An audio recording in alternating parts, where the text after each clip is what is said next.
Imagine being reincarnated into a fantasy world where you can play the hero, save lives with sword and magic, and have thrilling adventures every single day. Our hero is a fan of exactly this kind of world. However, it's easier said than done, especially when you're not just watching something on screen, but are actually part of the same universe. Our hero is reborn as Rudian in Chronicles of the Seven-Colored World, an extra character with no interest in the upcoming war, world domination, or obviously, a psychotic heroine.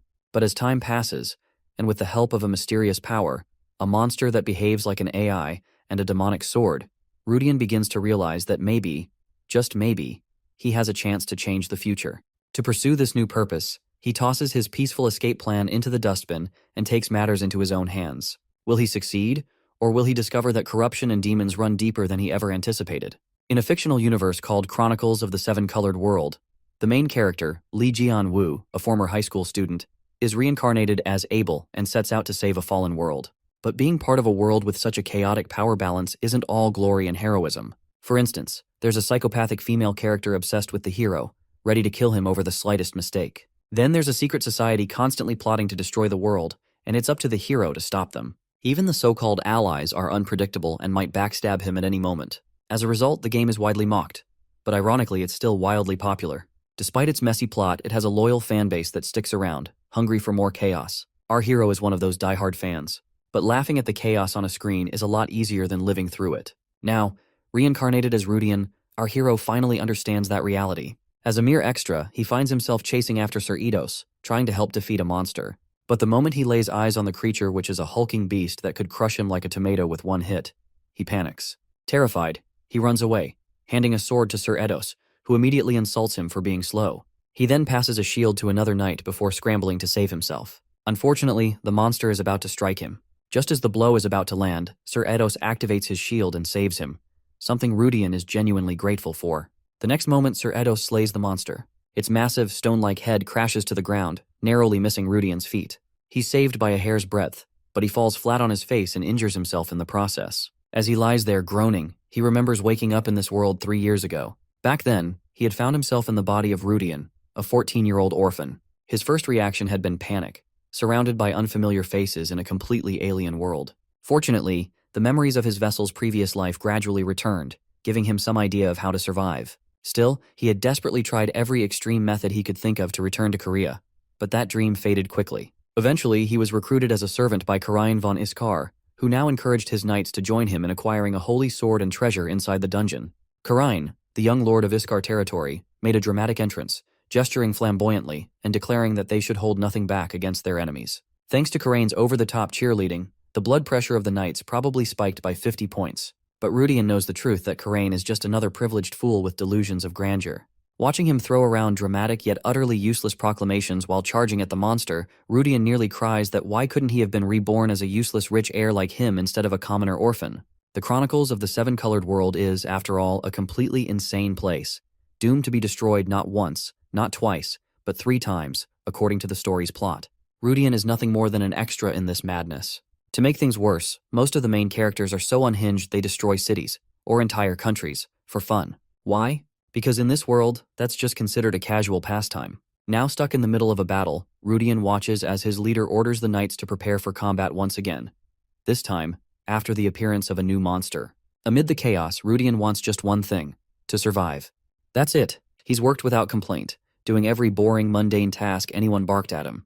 And now the real question is, how did he end up in a dungeon surrounded by knights? Well, a few days earlier, Rudian had received a sharp slap from Countess Louisa of the Iskar family. His crime is a minor misstep that reveals true nature of his lord to the Count. Louisa reminded him coldly that he was only hired by her precious son Karain to clean up his messes.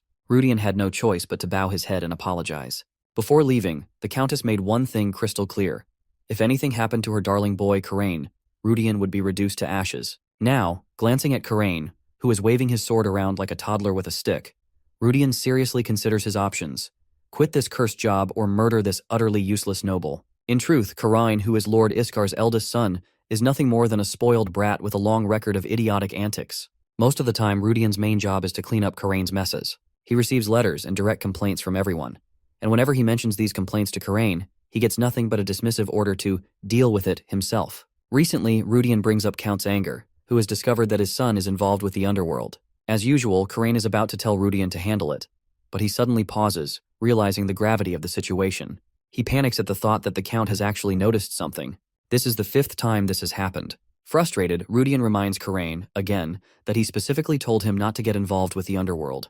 But of course, Karain messed up the moment Rudian turned his back to do actual work. Karain tries to protest, but Rudian is already fed up with his recklessness, especially his constant dealings with a world polluted by crime. But the real issue isn't just Karain's shady connections, it's his public image. As someone practically treated like a prince in his territory, being seen consorting with criminals is a disaster waiting to happen. Once the nobles witness his lecherous activities, word will spread to the capital faster than wildfire. Karain nervously insists that it doesn't matter, because at the end of the day, he's still the lord. Rudian's mood darkens. He presses Karain to finish that ridiculous thought, silently daring him to claim that hanging out with criminals is somehow helping to contribute in something. Recently, there are reports of illegal activities near the border. Drug smuggling, slave trading, and loan sharks operating freely. Naturally, the central government demands strict territorial management, especially since the Mauryan Empire's central delegation is scheduled to visit Iskar. But the Count reassures them that there's nothing to worry about. But now, Karain provides enough of an excuse for them to meddle in its affairs and do whatever they please. Rudian grows increasingly worried. As the direct servant of this spoiled brat, he knows he'll go down with him. He thinks about the crisis he'll face once the main story begins. He'd rather shave his head bald, be stripped of Karain's lordship, and enter a monastery than go through it. Well, that's a lame joke, but the panic is real. He knows that in Nevin, the capital where the Emperor's word is absolute, they'll receive nothing but the death penalty, and he'll be dragged into it right alongside Karain. To literally save his head, Rudian decides on one last desperate solution. For that, both of them head to the Count's study, where they're granted entry. Both young men are visibly nervous. After all, Rudian has no choice now but to reveal the dark side of the Count's beloved son. Now facing Count Ricart, the Margrave of the territory, and Derek, the commander of the Lionhearts, the Count's private knight, Rudian feels genuinely grateful that Derek understands his struggle. Derek believes that this time, the mistake of Karain is quite serious. However, Rudian sheepishly replies that he couldn't do anything since everything happens in his absence. On the other hand, the Count realizes that he has already heard about the mess Karain created. He asks whether Karain even knows who his so-called companions really are. Before Karain can say anything, the Count informs him that these bad guys are actually people so dangerous that even the 5th Knight Order of the Imperial household is after them. Upon hearing this, Rudian freezes while realizing the gravity of the situation. He understands that if the direct Knight Order of the Imperial household is after this underworld organization, it means they're far bigger and more dangerous than both of them expected. As a consequence, the Iskar family will likely be forced to pay a massive sum to the Imperial family to resolve the scandal. Then the Count orders his son to enter a monastery, which immediately prompts a protest from Karain. The Count tries to assure him that it's not a life sentence, just 5 years. Rudian, however, is not surprised. He expects this outcome. He knows that 5 years from now the main story timeline will begin, when the entire continent becomes entangled in war and bloodshed. He expects to be swept away by that destruction, like the insignificant extra he is. However, Karain breaks Rudian's chain of thought by loudly protesting to his father. He exclaims that he is going to contribute something that could elevate the family's standing. The Count sighs and informs him that even a major contribution might not stop the Imperial family from interfering with their territory, unless it's truly something monumental. However, he is taken aback when Karain suddenly declares his intent to conquer the Holy Sword of Daylight. Rudian blinks, struggling to process the absurdity. He thinks to himself that how can someone like Karain even dream of clearing that dungeon? Rudian nervously wonders if Karain has developed an early death wish. Karain, on the other hand, explains to his father that he's caught wind of the underworld being interested in the dungeon too. But if he retrieves Daylight, the Holy Sword of the Delphione Duchy, they might earn support from the duchy itself. Rudian gives a strained, nervous smile. In his mind, Karain must have gone completely crazy in a desperate bid to survive the current mess. There's no way the underworld organization would help them explore that dungeon. He recalls a grim incident, the Belly of Apophis. It's a dungeon had once appeared with the evil god Apophis sealed inside. Some cultists had come up with the insane idea of clearing the dungeon. They gathered an army of nearly 100,000 enthusiastic adventurers, only for all of them to end up as food for Apophis. After that catastrophe, everyone became cautious. Now survey teams are always sent before anyone dares to step into a dungeon. At this point, Rudian seriously doubts that the Count will agree to Karain's reckless idea. As expected, the Count tries to reason with Karain, pointing out that it is a dungeon of unknown difficulty. Even though it's within their territory, that doesn't mean he's willing to commit a large army to this reckless cause. But Karain grabs his father's hand, full of enthusiasm, and pleads with him. The Count is visibly confused, unsure of how to respond. Rudian, on the other hand, is certain that the Count won't agree to this foolish idea, as there's no way he'd risk losing both a large force and his son. But then, to Rudian's disbelief, the Count agrees. The Count sighs, while saying that he will send 30 knights, including Derek, to accompany his reckless son, trusting him to retrieve daylight. Then the Count calls his name sharply and orders him to take care of Karain. Rudian knows this will end in disaster. The Count tells his son that he trusts him and that he shouldn't disappoint him. Karain grips his father's hand tightly, filled with confidence, as he promises to retrieve the holy sword, satisfying the Count. Rudian curses under his breath. He has no choice but to follow along. Now Derek tells everyone about the appearance of a new monster. He is quite terrified to see that the first monster they face is a minotaur. He can't imagine how terrifying the monsters will be deeper in the dungeon. However, Rudian feels relieved to see the minotaur because it's not as difficult as the monsters that will appear when the main story starts. If a high-ranking monster or demon appears, Derek might run away. Rudian hopes that ordinary monsters like the minotaur will continue to appear, then they might have a chance to clear those.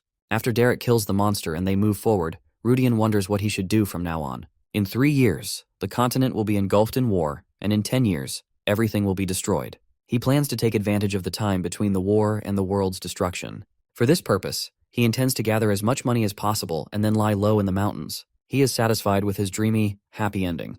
Meanwhile, Karain is quite satisfied with the smooth progress. He's confident that at this rate, not only will he retrieve the holy sword, but he'll also gain enormous wealth. Derek reminds him that it's not safe to make loud noises, but Karain exclaims loudly that he won't be scared by anything. But the next moment, a few pebbles are thrown at him. When he looks back, a rain of stones follows. Derek curses, while realizing that they've fallen into a trap. Now a number of stone golems rush toward them.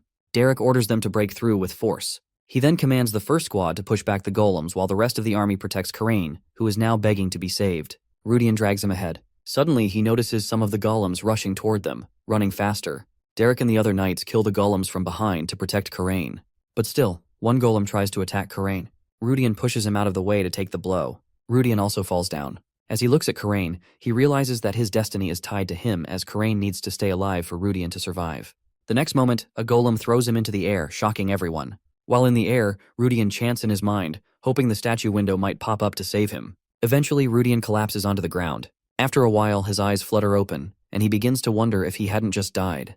He feels unharmed and starts questioning whether this place is some kind of afterlife. Although he remains skeptical about being alive, he notices that his body appears uninjured. He recalls that just before dying, he had prayed sincerely, so it seems impossible for him to suddenly awaken like this. Still, he's unsure about where he has landed. Then he notices the area around him, which feels like a flawless barrier formed from otherworldly mana while seemingly located beyond the normal realm. As he examines his surroundings, he notices the intense glow and speculates whether the brilliance could be caused by some sort of magic. Just then, a voice speaks while announcing his awakening. Startled, he reacts with confusion and instinctively yells. Upon turning, he notices a strange creature, and although initially alarmed, he quickly apologizes while explaining that the being's bizarre appearance caught him off guard. The monster questions the apology but lets it slide while admitting it has been over 1,000 years since it last encountered a human. Apparently, it believed only divine beings could access this place while making today an entirely unexpected occurrence. Rudian, still disoriented, notices that despite having no visible mouth, the entity speaks rather loudly. Curious and cautious, he demands to know his location. The creature responds, revealing that this is the site where it has remained sealed. It explains that the structure was created 3 millennia ago by a now extinct civilization known as Adora. The name doesn't ring any bells for Rudian, who thinks he has never heard of such a culture in the original narrative. Realizing he needs more context, he inquires further and asks whether the creature is a sealed entity within this relic. The response is affirmative.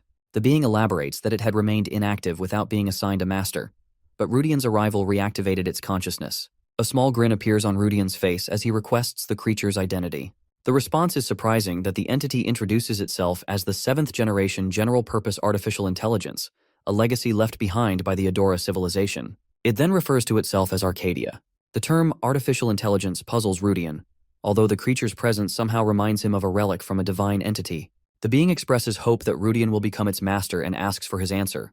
Rudian hesitates, unsure what kind of consequences might follow if he refuses. Seeking clarity, he questions what benefits would come from accepting. In response, the creature activates a skill that visibly overwhelms him. It proceeds to display Rudian's complete status with every single detail included. Seeing the window, Rudian reacts with disbelief at how weak his stats seem. The entity explains that although this isn't a typical game-like interface with quests, the status system does allow a master to perceive numerical stats of others. However, if the difference in power is too significant, the data remains hidden.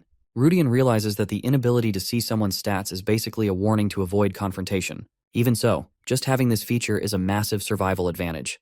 The AI then states that this space is inaccessible to anyone without the proper qualification, no matter how hard they try unless they're a god. Rudian asks what the requirement is. The reply is simple: being an outsider. He follows up with a confused question about what that even means. The creature admits it isn't entirely sure, as it initially mistook him for a divine being that is an assumption now proven wrong. When asked how it realized he was an outsider, the AI responds that its sealed core reacted to his presence, which means he holds the authority to retrieve the terminals left behind by its creators. Rudian then asks what exactly these terminals are. The creature goes on to list them. The first-generation collector-type AI named Eldorado. The second-generation seeker-type AI named Elysian. The third-generation healer-type AI called Utopia. The fourth-generation transporter named Dilman. The fifth-generation combat-type AI called Sampala. And the sixth-generation restorer-type AI named Eden. These 6 were all designed as support units for its primary system. If Rudian can obtain the terminals from each generation, he'll gain access to their unique abilities, and once all are gathered, the AI's main sealed body can be fully restored. Reflecting on this, Rudian wonders if this strange scenario could help him craft a better ending than before. With cautious resolve, he agrees to become the AI's master. The creature seems pleased and calls the decision a wise one. Rudian suspects that the world is about to enter chaos, so forming this alliance might be a step toward survival. The AI asks for his care and guidance, and Rudian casually names it Adi. It finds the name fitting. However, it admits that in its current state, it can't fully assist its master, but if they manage to retrieve Sambala, the combat AI, they'd gain significant strength. Adi then cheers for him, and Rudian internally groans while feeling like he's already being tricked. Adi follows up by asking about his plans moving forward. Rudian mentions his intent to reunite with his group. Once he resolves the immediate crisis, they can begin strategizing how to locate the terminals. Adi finds that plan agreeable and even calls it brilliant. Luckily, Adi seems to possess a thorough understanding of the dungeon's geography, while including its entrances, exits, traps, and shortcuts. It leads Rudian through a path and guides him forward. While walking, Rudian reflects that he was originally fated to die on that floor and moves straight on to the afterlife. But thanks to Adi, who sensed his presence and managed to awaken just in time, he narrowly escaped death. He starts to wonder if even this twist is just another cruel trick from the writer of his story. As they continue, Rudian encounters a dead body. He grows cautious while noting that whoever reached this deeply hidden place must be among the most skilled adventurers on the continent. Adi then explains that the man had entered about a decade ago while managing to avoid all upper-level monsters and reach this point.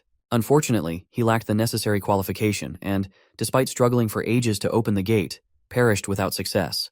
Rudian finds the situation both tragic and ironic. The man endured all hardships only to face a dungeon that required a key he could never possess. A smirk crosses Rudian's face while prompting Adi to ask what he's doing. Rudian replies that he's collecting the remains. While it seems pitiful, he reasons that he might as well take what's useful. According to adventurer customs, while retrieving the belongings of the fallen is acceptable, though some would just call it grave robbing. Still, he justifies his action. Among the items, he finds a pocket watch that appears valuable, estimating it could sell for around 10 gold. The quality of the item makes him think the man must have been quite a wealthy adventurer. He soon finds a name etched into it that is Abel.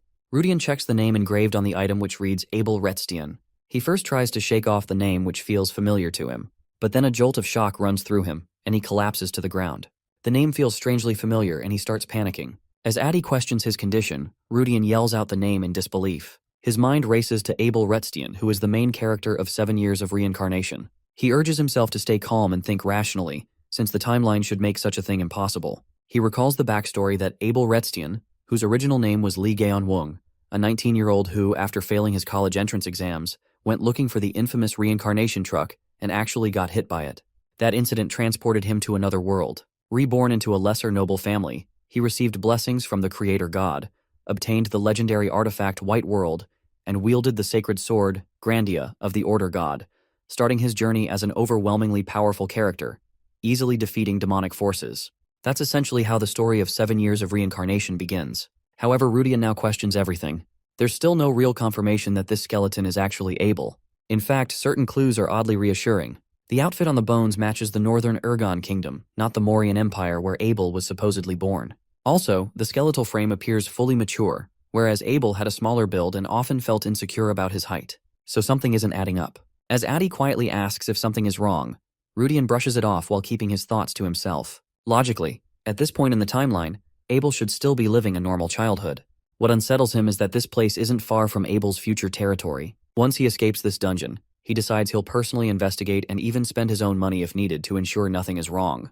He tries not to overthink while hoping these items don't somehow create an unwanted link between him and the protagonist. As they press forward, Addy warns that the direct route ahead contains both monsters and traps. Instead, they divert right to avoid unnecessary risks. Rudian can't help but think how useful this AI companion truly is. Continuing along the path, they suddenly come across his companions. He immediately rushes forward while calling out to Rudian. However, Derek immediately yells for him to halt while threatening violence if he comes any closer. Addy expresses confusion, while Rudian wonders if this aggression is related to his earlier disappearance. The man insists there's no way someone who fell off a cliff could return unharmed while accusing Rudian of being an imposter. From their point of view, the suspicion is valid. No ordinary person would survive such a fall without injury. Staying composed, Rudian crafts a believable explanation. He claims that while falling, he managed to grab a protruding root, which led him to a hidden cave likely left by an earlier explorer as an emergency shelter. He says he avoided monsters and, by some miracle, made it back safely. Despite this, the man draws his sword and places it at Rudian's neck, demanding proof of identity within 10 seconds. Caught off guard, Rudian panics for a moment, then blurts out a personal secret, that one involving a previous incident where Derek had been caught flirting by his wife. It's enough to shake the group. Another soldier turns to the man and questions if it's true. The accused man tries to deny it, but his flustered expression says otherwise. Rudian thinks he may face retaliation later, but right now, survival takes priority. Soon, Karain arrives while acting casually and calling Rudian back to the squad as if nothing unusual has happened.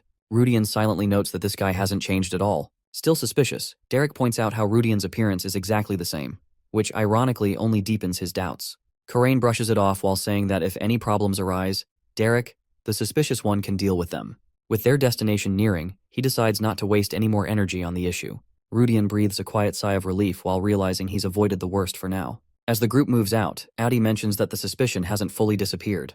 Rudian agrees but notes that they're close to the dungeon's deepest chamber. Meanwhile, it surprises him that no one has noticed Addy. The AI explains that humans in this world can't perceive its presence unless it willingly reveals itself. When Rudian asks why he can, Addy reminds him that he's both an outsider and the designated master. This leads Rudian to ponder what it truly means to be an outsider. Since his presence was only just discovered, it likely isn't a title given to those possessed by others. Could there be more people like him, individuals who've fallen into the world of 7 years of reincarnation? Eventually, the group exits into a wider chamber where they encounter a lone figure holding a sword. Karain identifies the opponent that is a Death Knight wielding the holy blade Daylight. Another immediately recognizes the man as Simir Dran, a noble who had betrayed the Duke's family and vanished 50 years prior. The knight, while seemingly unimpressed by his opponents, comments that it's disappointing the Delphione Knights didn't show up in person. The soldiers quickly surround him. Derek demands answers while asking why he stole the sacred weapon and turned against his house, whether he abandoned his code just to become this twisted form. Simir Dran, filled with rage, declares that to accuse someone without realizing the corruption at their foundation is meaningless. Without further explanation, he summons an army of skeleton soldiers and launches an attack. Immediately, Derek commands the 2nd and 3rd squadrons to handle the smaller enemies, while the 1st squadron follows him to confront the traitor directly. As Simir Dran charges toward them, Derek roars back while initiating the battle head-on. The fierce battle between both sides continues, while Rudian grows increasingly frustrated. Despite their efforts, the enemy remains unfazed that, if anything, his energy appears to rise rather than diminish. Simir Dran, upon observing their coordination and skill level, mocks them for their apparent lack of strength. Derek curses under his breath while realizing that the enemy's vitality and magical reserves seem endless. Meanwhile, Rudian points out that the skeletal forces are also regenerating. At this rate, exhaustion will overwhelm them long before their opponent even falters. Karain, the evergreen idiot, tries to encourage the knights while instructing them to remain steadfast and hold their ground. Turning to Addy, Rudian seeks insight. The AI calmly notes that an external influence is interfering with the battle. Curious, Rudian questions the nature of this power, and Addy advises him to activate his special perception ability. As soon as Rudian activates his vision, streams of information related to Simir Dran begin flowing in. He quickly identifies a connection to the dungeon's central core. The AI elaborates what he sees as a blood magic stone, a rare, high-grade artifact often used either as a dungeon core or to store magical energy for a lich. Since the dungeon originates from a 5-century-old sorcerer's laboratory, the surrounding mana concentration is immense. Without a major shift in strategy, the group faces inevitable defeat. Rudian wonders whether destroying the core might turn the tide. Addy acknowledges that while the stone itself lacks physical durability, while reaching it through the current battlefield is nearly impossible. He estimates the likelihood of death at 90% given Rudian's current condition. Yet Rudian, despite understanding the danger, begins advancing toward that direction. Addy hesitates and questions his decision, but Rudian firmly replies that he sees no other option. Elsewhere, a soldier warns Derek that if the skeletal horde redirects its focus toward Karain, their situation will spiral out of control. Derek knows about the unwillingness of Karain to order a full retreat, instead shifts into a defensive posture to shield Karain. Karain voices his own determination to retrieve the Holy Sword no matter the outcome, while Derek continues searching for a way to shift the momentum. To distract everyone, Rudian urgently calls attention to a peculiar gemstone embedded at the rear of the battlefield. It appears highly suspicious. Upon glancing back, Derek identifies it as the Blood Magic Stone. He quickly asks Arnold and Chris whether they can destroy the core with precision timing. They respond that the situation has grown too dire compared to before. The undead have multiplied both in number and strength, while making a targeted strike virtually impossible. Nonetheless, Derek insists on attempting it.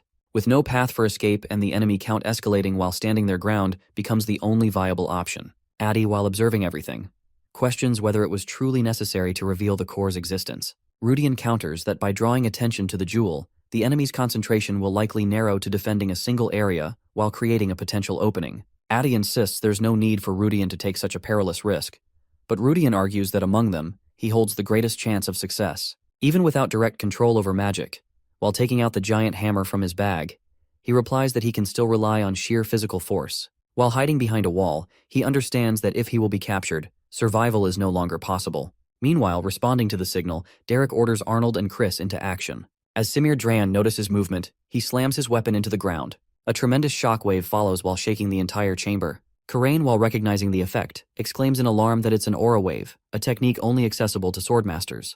He immediately commands a retreat. However, one of the squad members quickly realizes that their other escape path is blocked by skeletal reinforcements. Panic starts spreading. Karain calls out for his father, and a fellow knight yells back while demanding everyone rise and fight. He reasons that such a powerful move likely cannot be used again in quick succession, and thus they begin falling back. While looking at his fallen comrades, Derek wonders if this is truly his end, but he quickly shakes off the thought. He grips his sword and determines to fight as a knight of the Lion Hearts. He refuses to perish in vain. Even if death awaits, he resolves to do everything possible to ensure the young master escapes. Just then, Samir Dran tilts his head in their direction. Derek, puzzled by the sudden shift in attention, begins to suspect something. Rudian instantly understands that he's been discovered. Addie comments that it's fortunate they weren't detected earlier. Rudian responds bitterly while pointing out that being caught now erases any advantage. Now aware of their presence, Samir Dran locks eyes with Rudian and charges forward, filled with rage. Rudian tries to defend himself while cursing at the undead warrior while instinctively calling for Derek. The captain, though battered, encourages him to act if Rudian succeeds in destroying the core. He promises to overlook the earlier mistake to reveal Derek's secret. Rudian acknowledges and gears up. Addie, now fully behind him, urges him forward. Channeling all his strength and determination, Rudian begins sprinting toward the core while screaming with resolve.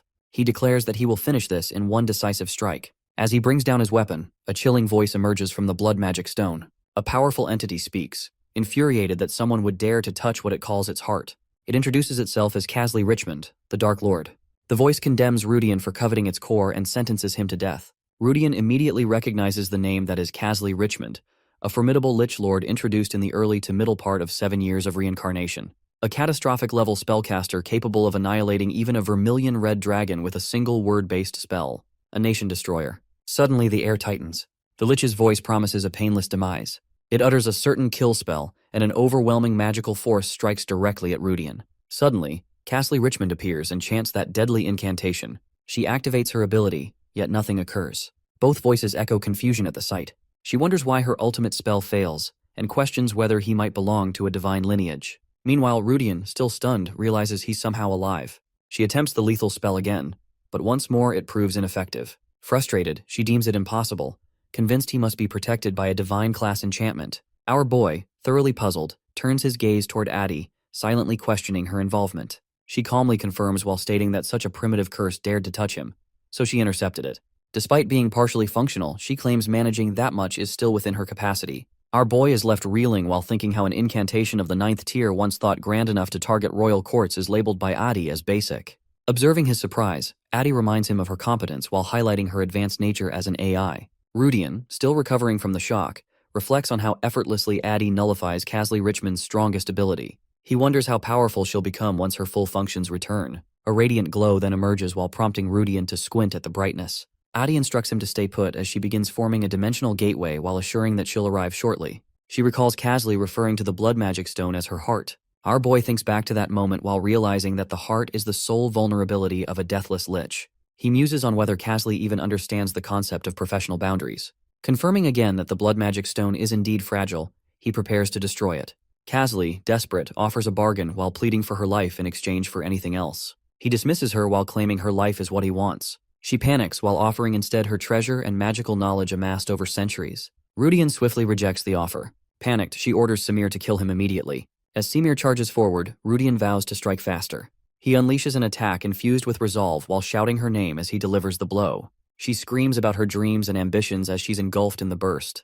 The spectators from the capital, while watching from afar, erupt in joy as he's done it. Samir Dran screams in fury while something begins to form over the boy's body. He wonders aloud what this sensation could be. His system soon informs him that he has absorbed the essence of a high-tier blood magic crystal. His physique strengthens, and his mana increases by 20 units. Still overwhelmed, he acknowledges the surge of refreshing energy coursing through him. He recalls how enduring years of mistreatment as a servant was all to claim this very power. However, he wonders why only 20 units came from a 5-century-old stone. Addie responds while saying his absorption rate is unusually low, which was expected. When questioned, she clarifies that she filtered out the negative dimensional energy from the stone before it reached him.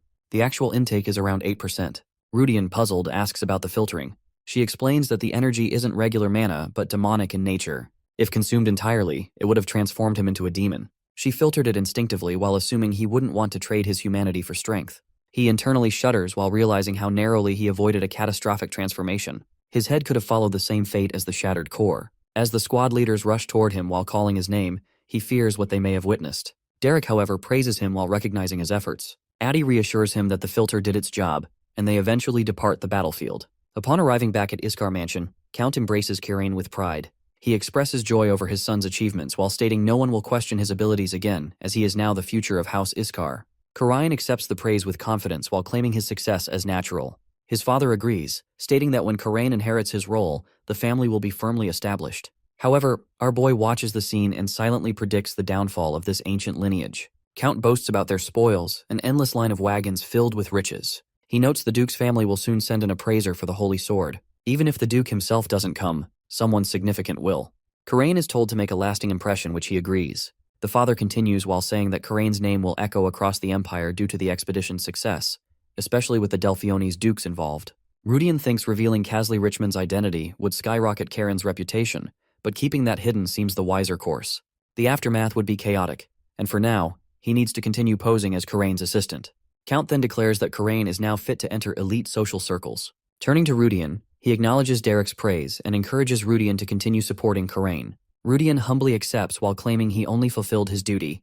The father highlights Rudian's timely strike against the distracted Death Knight, while noting that many would have been frozen in fear instead. He entrusts Kirain's future to Rudian, who nods, internally hoping for an escape. After a while, upon seeing the generous rewards that is bonus pay, extended paid leave, he reconsiders while musing why he would ever leave such a position. Addie observes his expression and comments on his cheerful mood. Rudian, while counting the gold, admits money is indeed powerful. Addie hints that the items she discreetly acquired would prove far more valuable than the pouch he holds. Rudian agrees, but notes that the artifacts are imbued with magical traces, so trying to sell them now would attract the attention of the Magic Tower. Addie confirms while expressing regret they couldn't seize everything. Rudian, however, is satisfied. They've acquired what truly matters. He reflects that a mage's essence lies in their research and spell collections, which is lifelong pursuits of knowledge. The Richmond School, once a top institution on the continent, housed such treasures. Selling just a few could fund entire fortresses. Even if they can't use them now, those assets will become crucial later. Addie agrees with the foresight. Our dude then turns his attention to an unresolved mystery that how a knight who once held the Holy Sword of Daylight ended up as Casley's undead warrior. This detail was absent in the original story. Daylight was meant to be delivered by the Swordmaster companion, Crox, after returning from a family visit. But the narrative skipped over the specifics, as the story had already shifted toward the Celestial Demon War. The writer likely deemed it unimportant and cut it out. Remembering Samir Dran's words about betrayal and rotting foundations, Rudian suspects that the theft of Daylight stemmed from more than greed. It might be closely linked to the demon race that are their primary foes. Addie adds that demons will likely prove the biggest hindrance in recovering Amanis' terminals. Addie agrees that they must be eradicated. Rudian notes that with Casley gone, the demons will now act, especially those within the Rohan kingdom where she disguised herself as court mage. Her abrupt death will surely prompt their response. Looking ahead, he concludes that their next goal should be obtaining a demon sword. Addie seems confused while suggesting a holy sword would be more effective. Rudian explains that holy weapons, while powerful, are troublesome to acquire and attract unwanted attention from demons. Even with Daylight, victory alone would have been impossible, but within Iskar lies one of the most potent demon blades. Addie is surprised such a thing exists, Rudian confirms with confidence. Acquiring it will significantly ease their future trials. As he smirks, he utters the name that sends a chill through him, that is Demon Sword Diablo. In Baran, a relatively large village of about 500 residents situated near the Iskar region, the atmosphere feels restless. Marco, the village head, pleads with Rudian, who has recently returned home seeking a brief moment of rest. Rudian hadn't anticipated any obligations before retrieving Diablo and had only planned a short stay in his hometown. Initially, he assumed something dire must have occurred. Yet Marco persistently implores him. He explains that tax officers are expected to arrive next week, and the discrepancies in figures combined with disorganized documents may trigger serious consequences. If the papers are counterfeit, the outcome could be disastrous. He emphasizes that Rudian is the only one capable of fixing the situation. Although hesitant, Rudian finally concedes while reasoning that handling it once shouldn't be unbearable. However, Marco continues, pointing out that with penalties and audits happening simultaneously, it's far from a minor task. Since Rudian is intelligent enough to be employed by the county's financial house, the job should be finished quickly. In desperation, Marco begs him to help. Rudian reminds him that he should have learned how to manage this before. Marco admits that it's too complicated for him. Rudian then suggests hiring a professional scribe using the village funds, but the chief refuses while claiming it would be too costly. Frustrated, Rudian eventually agrees while stating it would only be this once. Marco beams with gratitude while praising Rudian as the village's most valuable treasure. Despite wanting rest, Rudian finds himself working again. As he contemplates his situation, Marco cheerfully mentions that they'll be having beef tonight, that one he caught himself. He leaves briefly to fetch it from the storehouse. Rudian quietly scribbles something while reflecting that although he arrived empty-handed thanks to the chief, he's been able to get by. He notes there are almost no errors in his calculations. People say that knights with immense physical prowess and mana reserves can fight for days without fatigue. Maybe it's due to mana, but Rudian realizes he's not truly exhausted. Shortly after, he completes the task and hands the finished documents to Marco, who receives them with visible excitement. Rudian, confident from 2 years of experience, thinks such paperwork is effortless for him now. Marco then casually mentions that at sunrise, Rudian should stop by to see Rebecca. That suggestion puzzles him. When he questions it, Marco explains that she's been maintaining Rudian's house during his absence, and it would be courteous to show appreciation. Rudian counters that he never asked her to do so. However, Marco insists that Rebecca took it upon herself to commute daily and care for the place until his return. Because of her, 3 villagers are now nursing broken hearts, and she's still managing an empty house for him. He tells Rudian to act like a real man. As Marco examines Rudian's work, visibly impressed, something shifts. Rudian suddenly clutches his head in surprise. When she appears, he hides himself. Rebecca greets him, assuming he's on vacation. Caught off guard, Rudian wonders how she arrived so quickly. Marco steps in while saying he had told her Rudian was tired and would come by tomorrow. She chuckles and apologizes. She casually brushes off chief comment. Her presence after so long stirs anxiety in Rudian. He apologizes quietly and wants to escape from her. But Rebecca von Bloodrain, her spirit seems far more suited to an urban setting than this countryside village. She's a stunning woman, clearly too elegant for this rural life. The chief notes that she's sociable, has received many confessions, and even attracted attention from nearby noblemen. If not for Chief's watchful eye, something tragic could have already happened to her. Under normal circumstances, a man turning away someone like her would be mocked. As Rudian walks away, his thoughts churn. He admits that he wishes to avoid involvement. The truth is, he left the village and joined the Karain faction primarily because of her. Rebecca isn't an ordinary woman. She's a demon eater in the original storyline, the one who absorbs dark magic and transforms it into blood sorcery. Rebecca Bloodrain is a central figure in the legendary 7-Year War, a primary character in the protagonist's party. She's the obsessive heroine, the one who betrays and whispers devotion in the same breath. Her true self is unmistakable, even from the atmosphere surrounding her castle. As a demon slayer born of half-human, half-demon blood, she was nearly abducted by those targeting her lineage years ago. Rudian had rescued her alongside the chief and a local resistance group. Since then, she's shown him intense affection and eventually revealed her full identity. Following that, he quickly accepted a position with the Iskar household.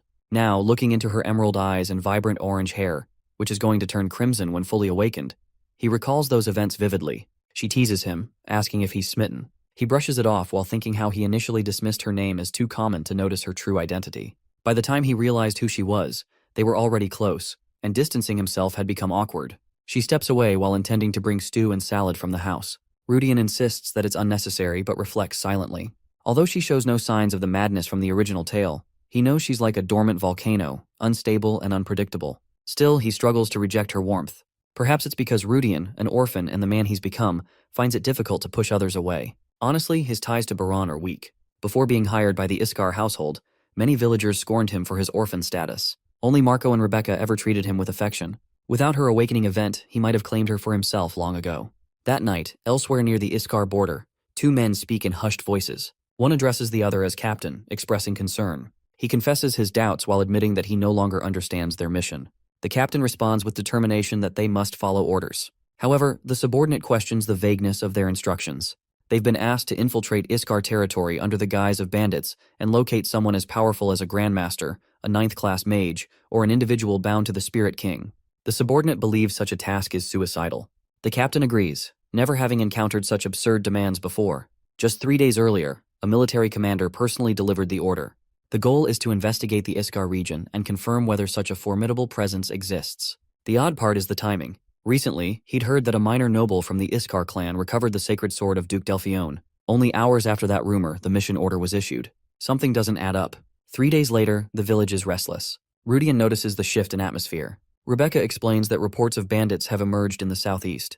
Rudian grows uneasy while suspecting these might be the same individuals he'd heard about. He considers that Baran is too close to the Iskar capital for bandits to roam unchecked.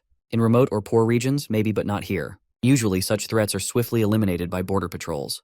Rebecca mentions that it's not confirmed yet, but wandering adventurers have stopped by to warn the villagers. Rudian finds it strange that Marco hasn't said anything. She replies that it's late and that the chief has simply become more cautious. Rudian senses something deeper. He's never seen lawlessness like this during his 3 years in the borderlands. 2 days pass. Near the edge of Iskar territory, Rudian finally arrives at a location. He confirms it matches the description from the original tale. Compared to ancient ruins that require rare celestial alignments or scattered key fragments, this one is much easier to access. Addie remarks that the site is better concealed than most, yet still discoverable. Rudian quietly explains the real reason that no one found it because everyone who knew of it is already dead. The demonic sword called Diablo comes from way back, during the early days of civilization and the chaos of the Second Age. It's so ancient that hardly anyone even remembers it existed. This blade is actually where the old demon monarch, also named Diablo, is sealed. Power-wise, it's on the same level as the legendary holy sword Grandia, though it's got nothing to do with Serial 28. Back in the day, getting your hands on it meant surviving some seriously brutal trials. But now? The sword's just lying around in a forgotten cave somewhere, totally unguarded. Sounds easy, right? Not really. The catch is, the moment anyone touches it, they're hit with a deadly curse that wipes them out completely. No body, no soul, no trace left behind. Not even dragons can resist it. Rudian thinks about how dangerous this sword still is. If it wakes up before the main story kicks off, it could seriously mess up everything, like world-ending level mess. But, if he could somehow control it, he might actually be able to flip the whole game in his favor. The big question is, can Addie protect him from that insane curse? Addie, calm as ever, tells him not to worry. He remembers that the sword holds the power of a demon monarch who fought in the legendary demon conflict. Addie wasn't part of that war himself, but he knows a lot about the powerful beings who were. He admits they won't know for sure until they face the sword directly, but the fact that its seal is weakening gives him hope that he can shield Rudian from the worst of it. As Rudian thinks about the sword's origins, he realizes that war was probably over 10,000 years ago, but the runes keeping the sword sealed are only about 300 years old. He starts wondering if this has something to do with the Adora civilization, or maybe an even older one. While he's lost in thought, Addie suddenly senses the sword's presence. Upon seeing it, the blade appears remarkably plain, devoid of embellishment. Yet Rudian senses that its plain design might be precisely why Diablo selected it. With that, he reaches for the weapon. The moment he touches it, his garments are stripped away while leaving him astonished and paralyzed. His mind falters, and his body becomes unresponsive. Addie, alarmed, questions his condition. Rudian, disoriented, asks about the duration of his unconsciousness. Addie explains that roughly 5 minutes passed while he was cleansing the mental corrosion that sought to dominate his consciousness. Rudian realizes then that the sword's curse isn't mere mental interference. It's a transformation curse tied to the will of the Demon King himself. Addie affirms this. Whoever becomes the blade's master doesn't merely inherit its strength. They begin absorbing fragments of the ancient king's essence and gradually become Diablo's vessel. The true dilemma lies in the unbearable power, which disintegrates any mortal host. Thanks to Addie stepping in at just the right moment, Rudian doesn't get completely overwhelmed by the sword's curse. He's still holding on to control, barely, but it's enough. Even with limited access to its power, the sword is way stronger than any regular enchanted weapon. As he grips the hilt, his reflection starts to warp and flicker, like it's struggling to stay real. Then, out of nowhere, a creepy voice echoes around him. It notes that Rudian is the first human in 10,000 years to touch the blade, and wonders aloud if he'll end up like the others, just another soul wiped out by the curse. Confused, Rudian listens as the voice laments its entrapment while cursing an archangel named Uriel X, and expresses longing to assist anyone who can withstand the curse. But the voice doubts such a being exists, noting even dragon lords could not endure it. Yet, it observes that the foretold moment might be approaching. It declares boredom while choosing once again to slumber, but leaves behind words of encouragement while urging Rudian not to falter. Rudian, irritated by the noise, wishes for silence. Time passes and the voice resurfaces, shocked to find the human still conscious. No one before had survived more than 30 seconds. Puzzled by this anomaly, it questions whether time has become distorted, since only seconds have passed. As Rudian insists he remains unharmed, the voice expresses disbelief. The curse, it claims, was crafted by celestial beings using complex rites designed to destroy even divine entities. Rudian begins to question whether these beings were truly angels, or perhaps demons in disguise. Then, another realization hits the voice, and it wonders whether Rudian has entirely resisted the transformation. However, it senses that the energy feels incomplete while suggesting the process never truly began. It recognizes Rudian as a rare individual deemed worthy of the Demon King's support. At that moment, the voice proposes a pact, not a binding curse, but a direct blood alliance. This would grant him limitless power with no apparent drawback, which is an offer not extended since the dawn of existence. Rudian, now considering the implications, acknowledges the overwhelming potential, yet he suspects there's more left unsaid. The offer should have included the detail that once the mythical age reawakens, Diablo would be set free from the blade. Startled, the voice questions how he knows. Rudian responds calmly while pointing out that once the seal vanishes, so too will the agreement. He recalls from future knowledge that Diablo, who originally aided the main party as an external magic source, ultimately betrayed his wielder Crocs the moment he was liberated while killing him without hesitation. The voice demands to know Rudian's identity. Uninterested in revealing anything, he proposes a wager. Diablo should attempt to dominate him using all its strength. If successful, Rudian promises servitude. But if it fails, then for a century, the demon must lend him all its power and insight regardless of the mythical age's return. Under those terms, the seal's eventual break becomes irrelevant. Diablo laughs thunderously while calling our boy arrogant. Still, the offer has weight. 100 years is nothing compared to its 10,000-year confinement. With no reason to refuse, it accepts the bet. Rudian reflects that without a time limit, Diablo would have surely waited for its freedom. But the deadline forces compliance, as it would lose nothing by agreeing. Thus, the deal is sealed on the condition Rudian can resist full domination. He knows that continuing to wield the sword in its current sealed form would be safer, yet gaining its full power now could drastically lower the death toll in the fast-approaching Second Great Demon War. The clash between them begins, and eventually, Rudian finds himself in a strange realm. He questions whether Adi has failed, but since his mind remains intact, he knows corruption hasn't prevailed. At the same time, this doesn't feel like success either. Then, a horrified figure appears, smaller than the mountainous form Diablo was once described as possessing, but still immense. The creature stares in disbelief and wonders aloud whether a human has truly received the hidden favor of the divine. Rudian quietly wonders if these so-called hidden deities might actually be talking about Adi. Sure, Adi says she's just a super advanced AI created by a high-tech civilization, but honestly, with the kind of power she shows off, it wouldn't be a stretch for people to think she's some kind of god. Meanwhile, the creature in front of him speaks up again. It points out that even with that kind of divine backup, Rudian isn't totally protected. Apparently, his bloodline has some flaws, and now it's tangled up with the sword's curse. Not ideal. Rudian thinks about it. Is this a win or a loss? He can't really tell. It doesn't feel like either. The whole thing just feels unresolved. Hanging in limbo.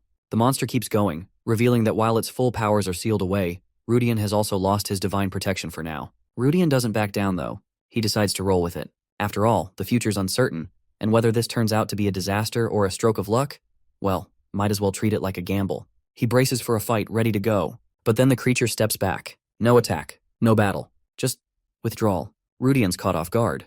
The demon smirks and mocks him while saying that all it took was one sentence to make Rudian flinch. It laughs while saying that kind of reaction is fitting for someone who now wields the sword that once belonged to the so-called Demon King of Pride. Rudian rolls his eyes and tells it to shut up.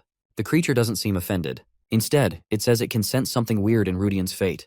A twist. Something unpredictable, but entertaining. It casually asks what Rudian plans to do about it. Then, just like that, it offers to tag along instead of fighting. Apparently, challenging someone with that kind of fate isn't worth the hassle. Now Rudian's just plain confused. That's when a sudden wave of energy slams into him. He panics, thinking he let his guard down. But Adi jumps in, apologizing for being a bit late. Turns out the creature was stronger than she'd calculated. She promises to lift the limiters immediately.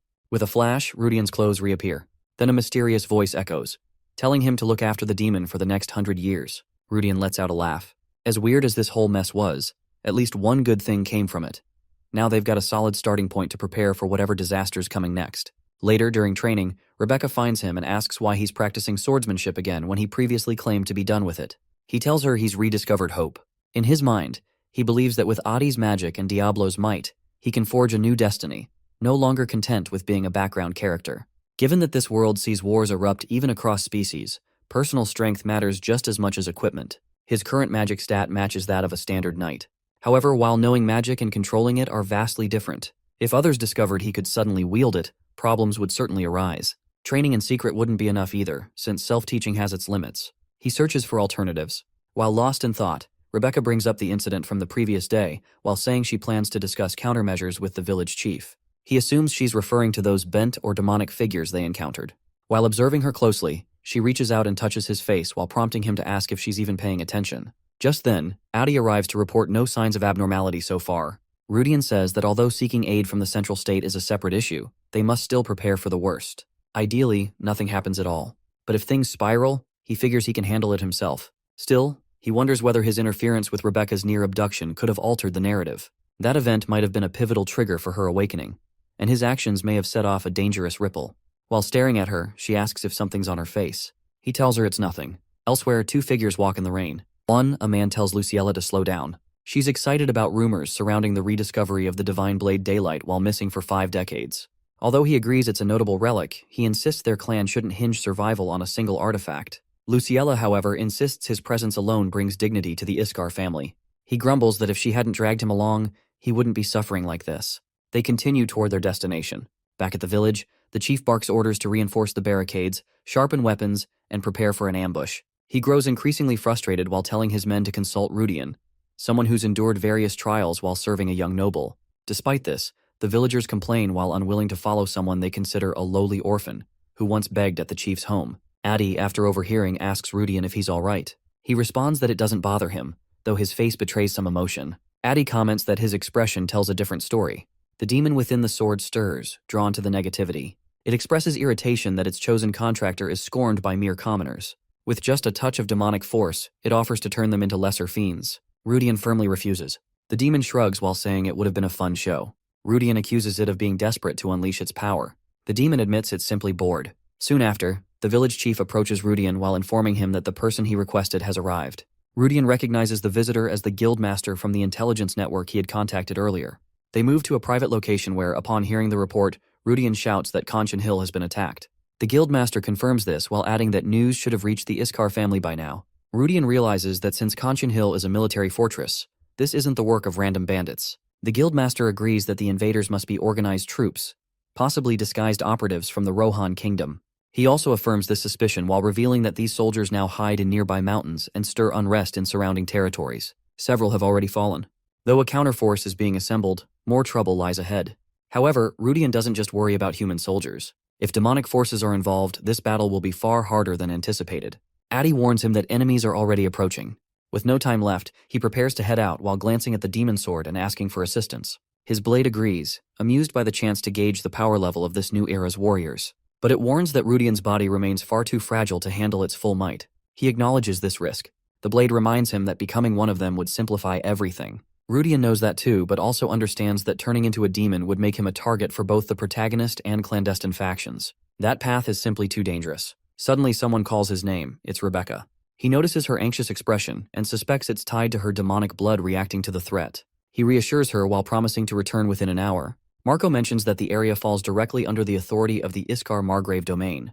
They have already verified through the Intel Guild that the group is not merely a random crew of raiders. In response, one of the individuals sarcastically remarks how the Imperial Intel Agency seems rather efficient, while admitting that they might have acted too openly, and thus were quickly uncovered. He predicts that the Iskar forces will soon pursue them with a full battalion. Another voice complains about enduring hardship for days due to a certain command, while vowing to take reparation from the villagers. Rudian assesses that this speaker is likely at the level of a quasi-knight. He quickly recognizes them as elite mounted units from the Rohan kingdom, likely the ones who have been launching assaults on nearby hamlets and hill settlements. Given that confrontation now seems inevitable while remaining in place to fight would be equivalent to self-destruction, Rudian urgently calls out to the village leader, who immediately instructs everyone to fall back. However, the attackers express confusion and irritation at the retreat. Bernard Calcho shouts angrily while questioning why no one is pursuing them already. As the chief runs for his survival, Bernard suddenly advances from behind and swings his blade with the intent to kill. At that moment, our boy arrives just in time to block the strike. Bernard realizes the boy is parrying with a sword charged with mystical energy. He is startled that a youth is using a weapon enhanced with mana. Rudian halts the assault using his own blade. Bernard, amused yet impressed, remarks on the quality of the weapon while believing he has stumbled upon some valuable spoils. He considers himself fortunate. Rudian, however, defiantly challenges his assumption while catching Bernard off guard with his audacity. As Bernard prepares another strike, he unexpectedly faces retaliation from the villagers. Realizing their readiness, he curses and acknowledges their hostile intent. Rudian notes that it's only now the enemy is realizing the trap. Bernard deduces that the absence of life signs deeper in the village means the residents were likely evacuated earlier. He commands his squad to eliminate everyone while pointing out that few arrows are being launched, so they can systematically corner and eliminate their targets. Despite that, Bernard underestimates them while calling them mere civilians, convinced that their numbers alone can't overcome his troops. Yet, battle breaks out. Bernard endures hits from the defenders, while one of his comrades refers to the villagers as pests. During the clash, Rudian demonstrates his skill with the blade while causing an enemy to caution others not to judge him by his youth. He had blocked the captain's strike after all.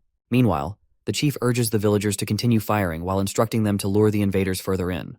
The counterattack begins to shake the enemy's confidence. One panicked soldier questions their course of action while suggesting they await reinforcements, but Bernard orders an immediate pursuit. The chief then voices concern for Rudian's safety, but Rudian insists on diminishing their numbers while noting that even with a disparity in strength, exploiting the terrain gives them a chance. The chief, however, is more worried about Rudian's endurance while questioning how long he can endure the clash.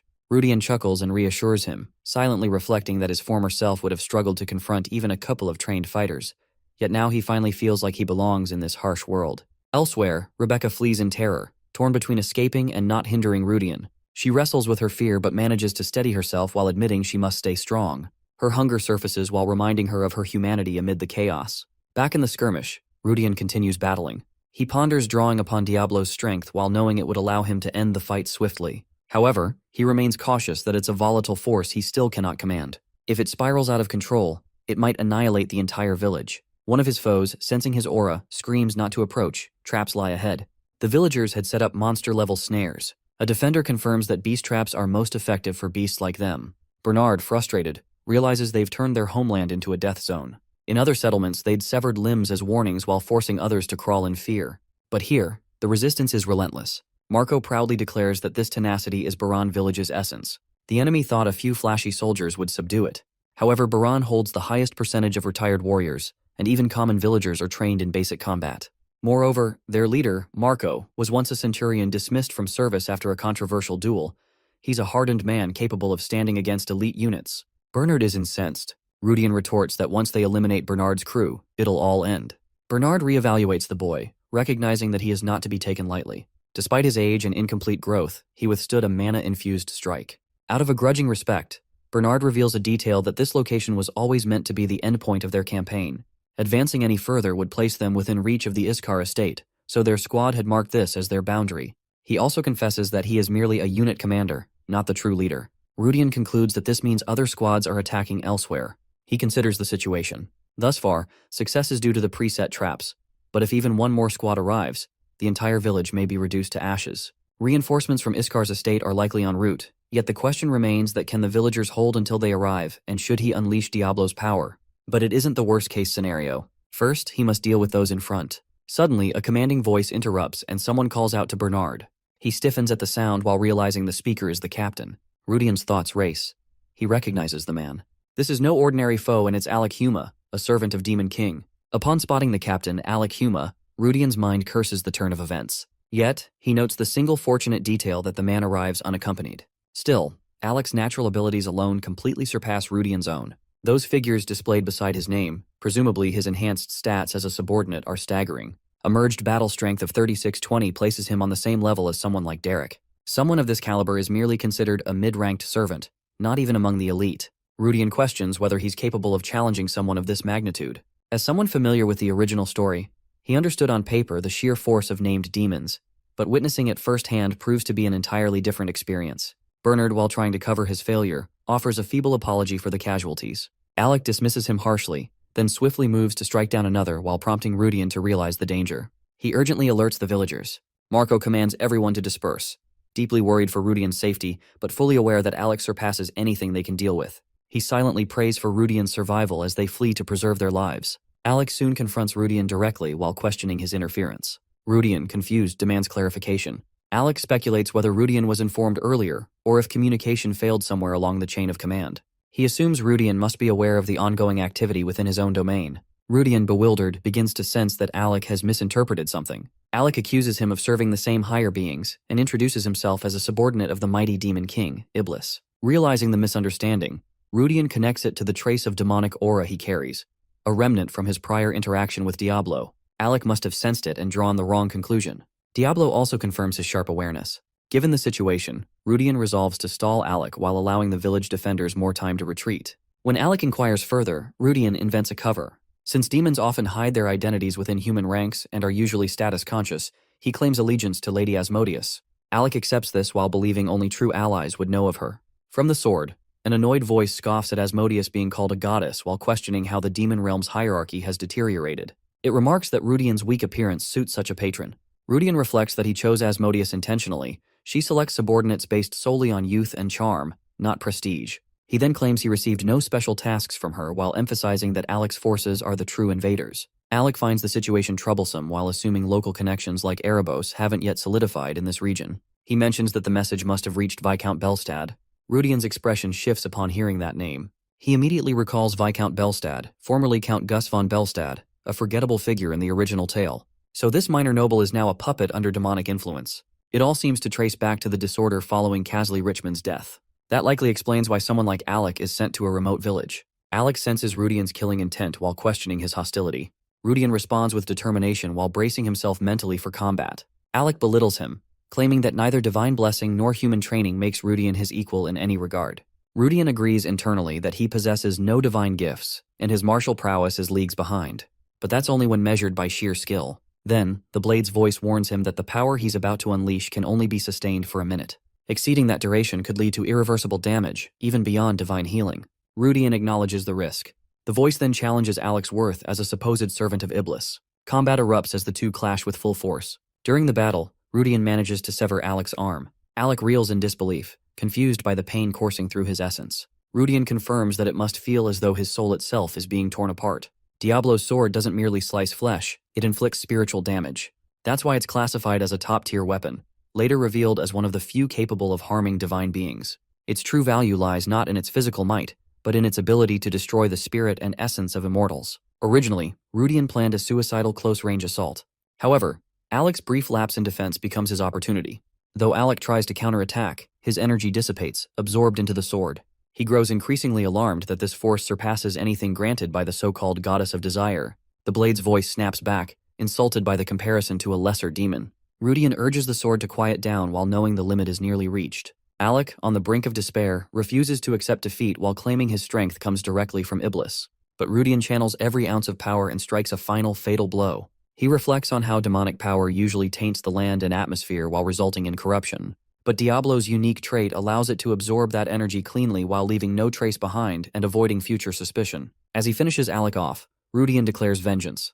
One day, he vows to behead every demon across the Rohan kingdom. Alec, furious and incredulous, hurls one last insult. But Rudian, undeterred, silences him with a final decisive strike. Within seconds, his sword absorbs all the demon energy from Alec. Our boy acknowledges the power of the sword as it sucks in the entire demon right before his eyes. The blade responds arrogantly, claiming he's lucky to have it. Otherwise, he would have been in trouble if any of the demon's energy had lingered outside. When he acknowledges the blade's comment, it slyly asks why he sent Rebecca away earlier, hinting that she might be his. He's taken aback by the question and explains that Rebecca could be targeted by the demons. After all, the entire fiasco began with the death of Casley. The blade notes that it's understandable the demons would be interested in her if she's a descendant of Casley.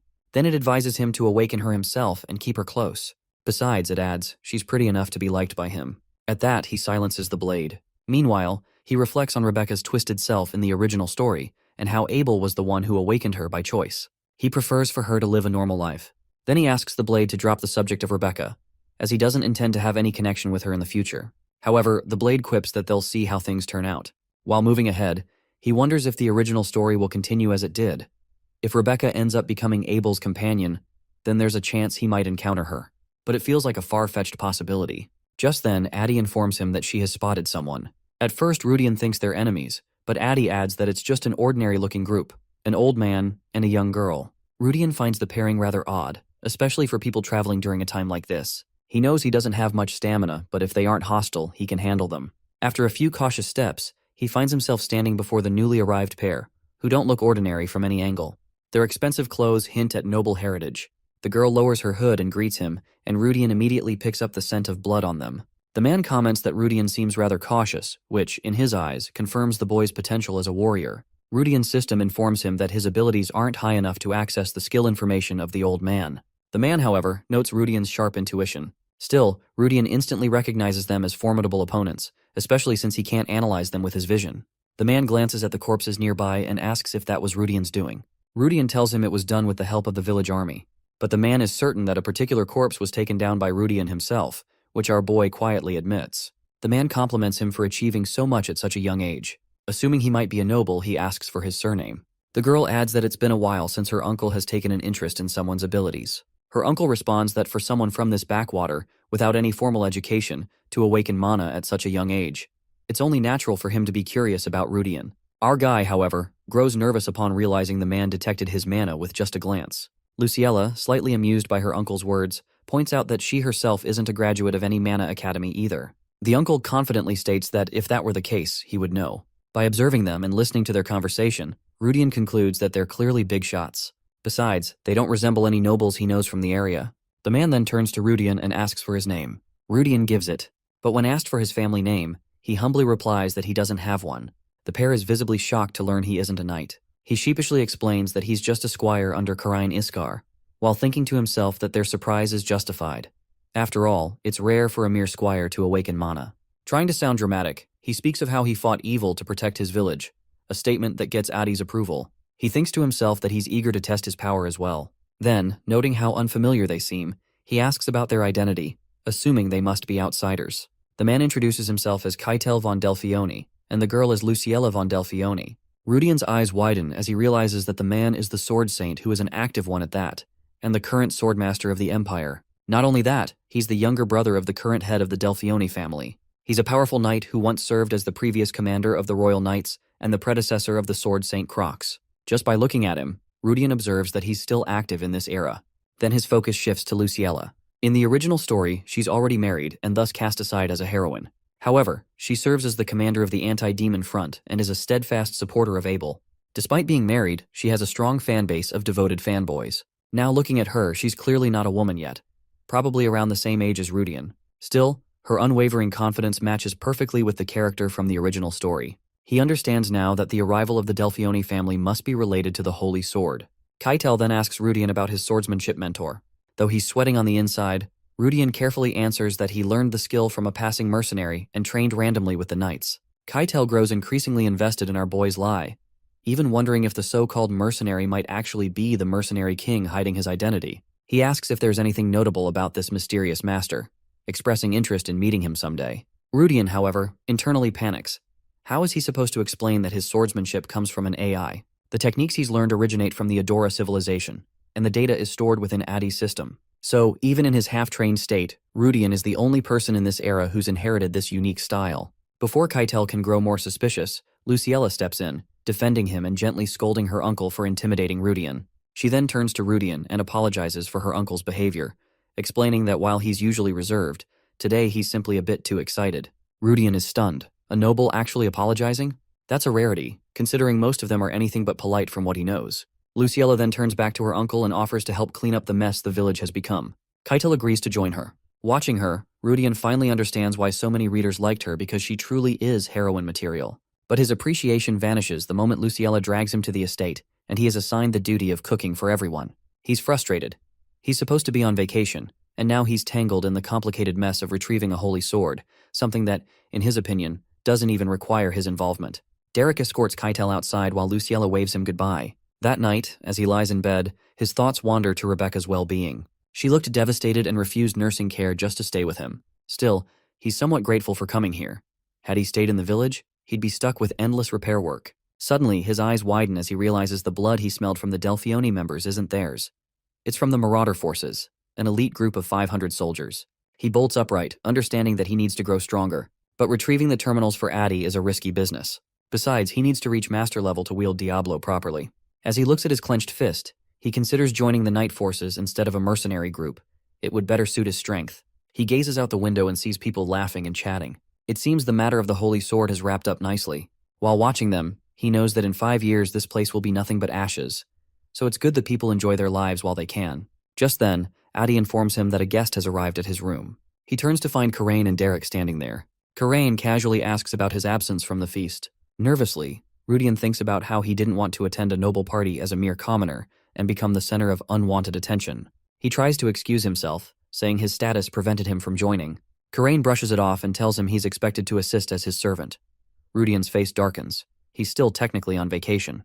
He mutters an apology, but Karain waves it away. Then Derek clears his throat and shifts the topic to Rudian's role in saving the village. Rudian offers a nervous thanks, growing increasingly uneasy at the realization that the Count already knows. News like that should have taken days to travel, meaning someone from the Delfione family must have passed it along. Derek expresses how pleased the Count is with Rudian's accomplishments, but Rudian notices something unusual in Derek's behavior. Finally, Derek reveals that, although things have gone smoothly with the Delfione family, they have one condition. It's then that Rudian realizes the situation is serious enough for Derek to personally come and inform him. Karain quickly answers that Rudian needs to enroll in the Imperial Academy and train there for 7 years. Rudian now understands that, although Karain gained his reputation after acquiring daylight, there's a chance this spoiled brat could cause trouble in the future. The Academy plan is likely a way to help Karain overcome the dishonorable actions of his past. Then, Derek drops a bombshell. Rudian is required to be included in this Academy plan, which puzzles him further. A little while earlier, Keitel inspects the Holy Sword and concludes that it's truly the original Sword of Daylight. He can easily feel the sensation of that sword, one he had experienced when he was young. The Iskar family is quite pleased to hear this. Simir Dran, an esteemed figure who reached the highest expert level 50 years ago, could have become a Death Knight and likely would have already reached the master level by now. Keitel mentions that he had received the information but didn't expect the plan to succeed. He then reveals that they are going to release the Iskar Knight forces, the Lionhearts. He praises Derek for his capabilities, while stating that he truly deserves to be called the Iron Lion of the East. Keitel then challenges Derek to a spar, which Derek gladly accepts. Turning to the Iskar family, Keitel hands them the documents confirming that the Holy Sword has been officially received. However, he also asks for a favor from the Count. The Count immediately understands that by bringing up this favor in front of everyone, Keitel must have already planned it out. Keitel moves on to the topic of Rudian, prompting the Count to urge him to continue. Keitel asks if he wants Rudian for himself. The Count is confused and asks for clarification. Keitel explains that he has taken a great interest in Rudian's talent. As far as he knows, Rudian never received a knight's oath and belongs to common background. He intends to entrust Rudian to the foundation run by the Duke family. The Count realizes that it's impossible for someone with mediocre talent to enter the Duke family's foundation and wonders whether Rudian possesses some hidden talent, as he had never seen Rudian display any mana. Count, being diplomatic, responds that he doesn't mind giving up on Rudian, even though Karain would be disappointed. By listening to this, Luciella immediately understands that it's part of the Count's strategy. Count slyly says that he already understands Rudian's talent, which is why he made him Karain's assistant, as Karain is going to be the next Lord of Iskar. He then proposes that first, Rudian should get into the academy and become a proper knight, and only then can he decide where he wants to affiliate. Meanwhile, the Count is thinking of bringing Rudian back if he truly is as talented as Keitel predicted. Keitel agrees to let Rudian decide his affiliation after his graduation. However, the Count asks him if he is going to enroll Karain as well, which is protested by Karain. But the Count doesn't pay any attention and takes advantage of the opportunity to get his son into the academy as well. Now in the present, Derek reveals everything to our boy, as he is transferring into the academy as a transfer student. However, our boy is not thrilled by this idea because no one asked for his opinion. After a while, he stands in front of the Delfione family, who comment that they meet again. Our boy nervously recalls Luciella's words about how they will meet again, and wonders what she meant by it. Keitel informs him that he can take a week to settle down, and then they will go to the capital together. Luciella adds that it's a wise choice for him to accept her uncle's proposal. Besides, she is happy to have him as a junior. He expresses that he's also happy to leave his job and servant duties behind. But inside, he is crying because no matter what, he is going to sacrifice for Karain. Then he says they will meet after a week. Afterwards, he goes to a tavern near Baran village, where he meets the village chief. The chief asks Rudian to have a drink to celebrate his promotion to becoming a knight. Our boy humbly replies that he is just a trainee for now. However, the chief insists that he is still going to get into the academy and become a knight. But the key question is whom he will serve. Rudian changes the topic and asks about Rebecca. The chief replies that she is resting due to the trauma from the last incident. Our boy doesn't believe it. After a while, he visits Rebecca and asks about her well-being. She answers that she's better than before. She then asks if he is going to the capital, questioning whether he really has to go. Rudian is taken aback by her directness, the first time she has asked him so openly. She expresses her wish for him to stay there and live a quiet, happy life with her. She then says with a smile that she knows she's being selfish, but she just wants to get this out of her system. Witnessing her like this, he thinks about the original story, which gives him an excuse to stay away from her. But then he thinks that no matter what, a chaotic era is coming, and Rebecca will play a role in it. He pushed her away before, thinking he wasn't good enough. But not anymore. With that, he places his hand on hers, expressing that he would like to stay, if it's possible. He shares that while the villagers think he has a great opportunity, he doesn't want grandeur. However, there is really something he needs to do. He knows about the future, a future that will disappear in the upcoming 10 years. Meanwhile, Rebecca will be found by Abel after the invasion of the Rohan kingdom. Even if he stays there, Abel might drive away the demons. But the people he knows and is connected with in his heart will eventually fade away. He doesn't want that for anyone, not even for Rebecca.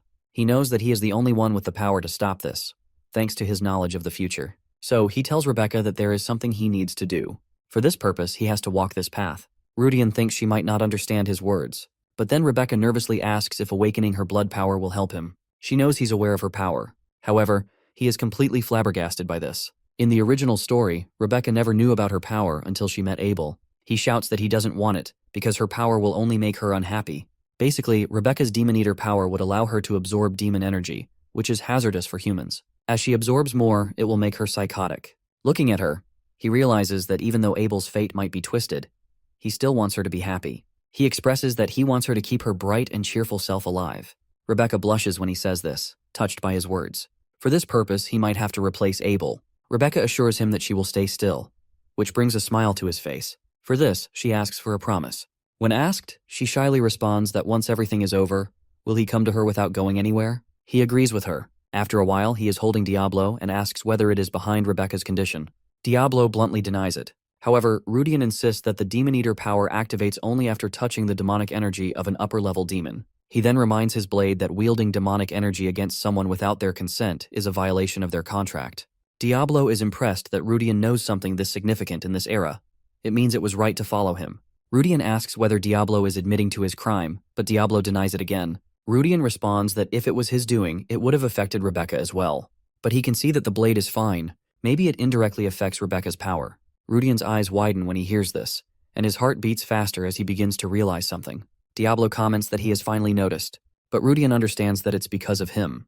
The demonic energy in his heart is the reason he made a contract with Diablo. He knows that even though he has only a minute amount, it is powerful enough to affect the dormant Demon Eater blood. He then asks Diablo to tell him about such things next time, to which Diablo agrees while adding that even if he informs him, the consequence will be the same.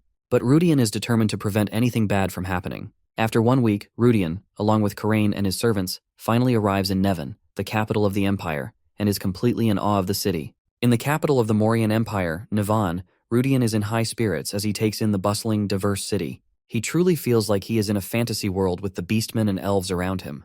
The scale of the capital is at least 30 times the size of the Iskar estate. He is then addressed by Karain, who asks if he has eaten anything good, and he answers affirmatively. Karain expresses his confusion about why his father and Derek are concerned about someone like Rudian, but Rudian thinks Karain can't recognize that he has awakened mana. Karain even reveals that the Count wants him to bring Rudian back to the territory as soon as he graduates from the academy. He finds it quite strange, and our boy tags along. Now, Rudian understands why the joint sponsorship happened in the first place, because the Count wanted him back. But he assumes Karain wasn't supposed to say it in front of him. So Karain, with a weird expression, expresses how he wants a friendship between them, one that shouldn't be kept a secret. However, our boy is completely creeped out by Karain's expression. Rudian believes there won't be any friendship, but he resents Karain because he is the one responsible for cleaning up his mess. Then, Karain smugly asks him to meet again after the enrollment process. He believes everyone will look down at Rudian because of his commoner background, but he thinks that if Rudian stays by his side, he will be safe. When Karain disappears, Rudian thinks about how this person has become crazy. Karain is likely to be expelled, and causing trouble will be a bigger issue than Rudian, who will be looked down upon. Anyway, he is free from Iskar for now. Meanwhile, at the Delphione dukedom's main estate, the lord of the estate states that he has sent Keitel to retrieve the holy sword, but he has once again picked up something weird. Keitel quips that it's his hobby to pick up everything late in his life. Shaking off Keitel's quip, the lord informs him that he didn't expect Iskar to be successful in their quest. Meanwhile, our boy is observing the duke, who is one of the most important figures in the empire. Keitel hands the sword to the duke. The duke states that the prophecy of his ancestors has come true, which catches the interest of our boy. But he is invited inside. The duke then turns to him, saying that it's been a long time since Keitel has taken interest in anyone, so he wanted to talk to him for a while. Our boy is completely unnerved by this request. After a while, he is sharing snacks with the Delfione family. The Duke begins the conversation by saying that first, he wants to thank everyone for enduring the long journey. Keitel responds that it's natural to have a long journey in order to retrieve a sword. Meanwhile, our boy thinks this conversation must be going somewhere since he is inside at the Duke's order. However, the Duke asks how he had endured the nonsense of the Iskar family, to which Keitel replies that he had survived anyway. Then finally, Keitel asks the real question about the Duke's reasoning for inviting Rudian inside, because he has never shown any interest in foundations or their students. The Duke finally puts his cup on the table and turns to Rudian. He asks permission to call him by his name, which Rudian gives immediately. The Duke then asks, as far as he knows, Rudian directly knows Karain and even participated in the dungeon raid. Our boy answers affirmatively. The Duke then asks about his significant contribution in order to defeat Simir Dran, who was linked to the dungeon by destroying the core of the dungeon. Rudian answers affirmatively again, while wondering how the Duke knows the situation inside the dungeon in such detail. Then the Duke finally asks whether Simir Dran said something while facing them. He urges them to tell him whatever Simir Dran said to them during the raid. Keitel is confused by the Duke's words, but our boy understands that he doesn't need to hide the truth. He tells him everything. The Duke comments that Simir Dran didn't even know that the ground beneath his feet was rotting away. Then our boy reveals that before vanishing, Simir Dran uttered the word, Lord. Hearing this, the Duke's eyes widen with terror. Keitel also knows something. The Duke starts to reveal that Daylight is another name for the prophecy Holy Sword. The Delfione ancestors took action against their past mistakes, but the Duke thinks that the inevitable is going to happen anyway. Keitel asks about the meaning of his words, but the Duke tries to shake it off by laughing it away. He then thanks our boy for listening to his nonsense, which leaves him totally confused. After a while, our boy is escorted to Manhwa Academy. The headmaster comments that it's unusual for Keitel to bring a sponsored student himself. Keitel greets the principal. The principal comments that they have seen each other since the birthday of the Crown Prince. Our boy is in total awe of the principal, learning that he is the same person who, 30 years ago, was a warlord who earned military merit by fighting the Northern Barbarians, the guardian of the Northern Front. Keitel then introduces Rudian to the principal. The principal grins upon hearing about his accomplishments, which go beyond just obtaining the Holy Sword. Keitel admits that Rudian is useful. The principal asks if there is a chance that Rudian might be a genius, which Keitel agrees with. Keitel then reveals that Rudian might be at Crocus's level, which makes our boy nervous. Our boy doesn't like that comparison. After all, Crocus was the only martial artist besides Abel who fought a divine being with a sword. He thinks that it's not a blessing to be compared with him, but rather a disaster. Keitel urges the principal not to rush to verify Rudian's talent, as they will know with the passage of time. He then asks the principal to pay special attention to him because of his common background. The principal replies that he doubts there will be any troublesome students in his academy, and if there are, they will be educated like the Northern Barbarians. Rudian is then led to his dormitory. His eyes widen when he sees his private room, which is the same as Karain's room at Iskar. Keitel asks if he likes the room, as it will be his for the next 7 years. Rudian answers that he likes it very much, but he has some doubts about Keitel's intentions. He knows that in the contract for the joint sponsorship, he didn't find any obligatory clauses. Keitel asks if it's not enough that he wants to nurture his talent, but Rudian retorts that it's not enough to spend this much money on him. Even despite the money, the contract given to him has minimal precautions. Keitel comments on his sharp wit, noting that he has worked as Karain's assistant. He then reveals his bet with a count on whether Rudian will join Iskar or Delfione after graduation. So it's the reason he didn't add any obligatory clauses. Our boy nervously thinks that he doesn't intend to join either of the Night Forces because the academy is just his stepping stone. Keitel leaves after expressing his curiosity about Rudian's decision. Rudian thinks that his decision is to run after graduation. A while later, he addresses Diablo and asks whether the sword senses any demonic energy in the Delfione mansion. Diablo answers that it hasn't sensed anything, but Rudian presses further, prompting the blade to clarify that if there were demonic energy, it would sense it. Diablo then mentions something bothering him, which Rudian admits to. He thinks about the original story, in which Duke Delfione and Keitel were assassinated by a demon. After their murder, Delfione dukedom was led by Luciella, but why it happened remains unclear. Rudian ponders the possible reasons. He wonders if Keitel was the target, but he doesn't understand the motive behind the Duke's murder. However, Keitel was assassinated when he left the capital, but the Duke was killed within the capital. Rudian doesn't think that the animosity of demons is the reason behind the assassination. He understands that there must be another reason. So with this in mind, he plans to get closer to the family. During his first class, students look at him and whisper, giving him strange expressions that make our boy nervous. Adi assumes that this is because they've acknowledged his true worth, but our boy isn't pleased with this kind of attention. Diablo asks if he sees many beautiful faces, wondering if this is what it's called a buffet in the human world. However, our boy quickly tells him to be quiet. He wonders about the reason behind receiving so much attention. It's not like he's the only sponsored student. There are 30 students in the night department, with 7 of them being first years, including him. His thoughts are interrupted by a new voice asking if he can sit here. The student expresses that he wants to meet the transfer student everyone's been talking about. His name is Adele, a third-year student at Manhwa Academy. He introduces himself, and our boy greets him before asking what he meant by his words. But Adele reveals that it has been 10 years since a foundation-sponsored student transferred here. Rudian asks, even if that's the case, why it's such a big deal, thinking that he's just a commoner. Adele nervously explains that transferring to Manhwa Academy is completely forbidden, which Rudian already knows about. He then reveals that only students who have gained tremendous fame or are tied to great noble families, or those close to the imperial family, are allowed to transfer. Moreover, he was personally escorted to the school by Keitel. 10 years ago, the last foundation student to transfer was Crocus. Adele adds that it's not just Rudian who's receiving this level of attention. Karen is also getting the same treatment. Rudian is relieved that Karen and he are in different classes despite being in the same department. Adele then finally reveals that he came to find Rudian because it was an instruction from the student council president, Luciella. Rudian is shocked to learn this information. Adele informs him that students often get confused to see a commoner studying alongside them, but there's a tradition among students to guide transfer students, and he is his guide.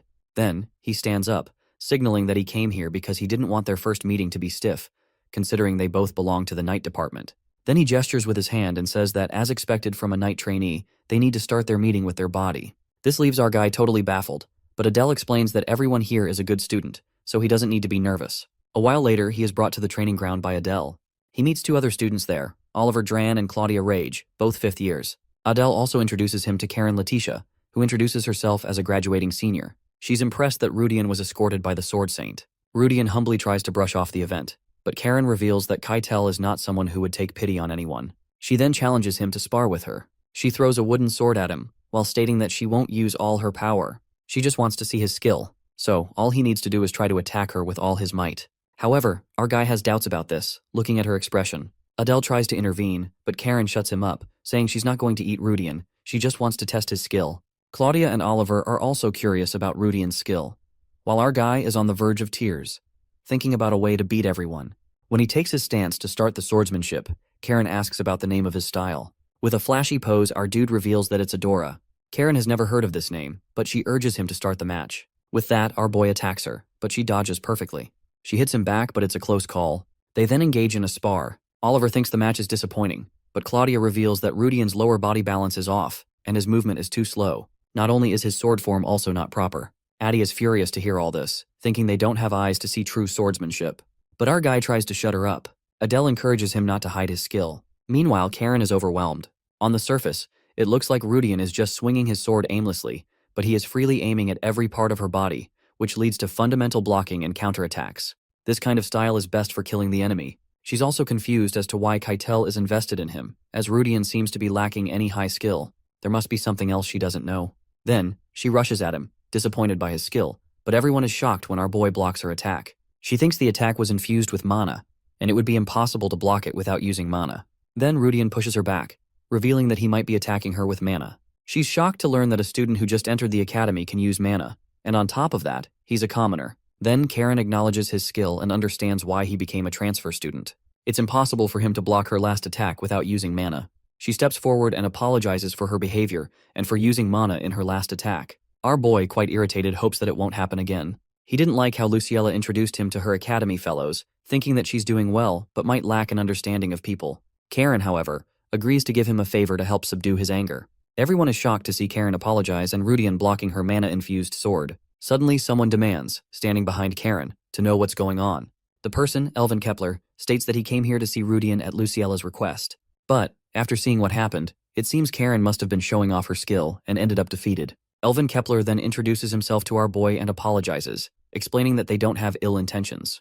However, our dude is totally baffled by his face, because Elvin Kepler belongs to the family that is the main villain in the original story. When Elvin introduces himself, Rudian realizes that not only is Elvin from that family, but Elvin was also the one who helped the final boss defeat Abel. Elvin comments that Karen's got a seriously stubborn streak while he will set another meeting. Karen doesn't even flinch. She stands her ground and firmly tells him she doesn't need his help. But Elvin pushes back. He reminds her it's just a welcome event for a newcomer. Rank and status don't really matter here. Plus, he's only here because Luciella sent him, and ignoring her orders isn't exactly an option. He asks if he's wrong to follow her lead and casually throws in that he's one of the top-ranking students, so if anything goes sideways because of the recent incident, he's ready to take the heat. Meanwhile, Rudian quietly thinks about accountability. At first, he wants to stay out of this whole group thing altogether. But then someone like Kepler getting involved changes his perspective. Since the upperclassman's already made a move, Rudian figures he might as well go along with it. Addie notices how relaxed he seems and points it out. She even nudges him to admit that he's more at ease now, and it's clearly because he's far away from Karain, who used to weigh him down big time. Rudian never expected that just putting some distance between himself and Karain could make such a huge difference. Addie also reminds him about their plan to dig into Elvin Kepler and his crew. Rudian agrees, though he's a bit surprised. He never thought he'd hear the name Elvin Kepler in this world. In the Superhuman War arc, Kepler isn't your classic villain. He's not evil, just driven by a totally different philosophy. The conflict isn't about good versus evil, it's about clashing ideologies. Sure, Kepler gets painted as the antagonist, but Rudian knows that it's more complicated than that. It's been 3 days with 0 updates, so Rudian makes an educated guess on where Kepler might be based on his knowledge of the story's progression. He decides it's time to take the initiative and go meet Elvin face to face. As he prepares, Rudian speaks to Diablo in his mind. He's thinking ahead. If they do run into demons, he might need the sword's power. The blade doesn't need convincing. It jumps at the idea, practically offended at the thought of being left out. An invasion of the Middle Realm without Diablo? Unthinkable. It refuses to let anyone else steal the glory and straight up threatens to obliterate anyone who tries. Amused and slightly concerned, Rudian muses whether all elite demon lords possess such volatile pride. Addie remarks on his preoccupation, to which he admits that aligning with them, if feasible, could be beneficial. He considers Kepler's nature, once remembered as no warrior, but rather a psychic. Now, the clandestine network of psychics likely grows in secret throughout the imperial capital. Due to the lack of structured theory, psychic abilities have long been scorned by magicians. However, this underestimation leads to catastrophe during the second major demonic invasion, while resulting in widespread loss. When the magicians weaken under the demon's onslaught, they attempt to reclaim honor by battling those very forces. Unfortunately, the war concludes that is thanks to the hero Abel and his allies before their opportunity arises. With their initial strategy having failed, they shift to a second one which culminates in the Superhuman War. Rudian believes that had the psychics been involved in the earlier conflict, the heavy toll might have been avoided. Therefore, he resolves to involve them in the next confrontation against demonic entities.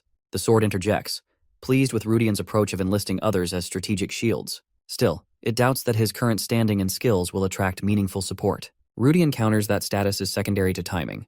When the conditions are favorable, any negotiation can succeed. Possessing key insights, he believes he already holds several persuasive cards. Thus, he decides to proceed toward the imperial capital. Within the Mauryan Empire's urban heart, in a less regulated district, Maria Kepler confirms that the figure beside her is her sibling. Elvin notes their predicament while acknowledging that the location is heavily monitored by sentries and that demons have infiltrated this region. Maria assures him that their intelligence network remains thorough, backed by ties with the temple while making their findings trustworthy. As a senior in the liberal arts division of the Maha Academy, she possesses influence and resources. Despite accepting the validity of their data, Elvin remains cautious while citing the presence of nobility and the potential crisis if chaos unfolds.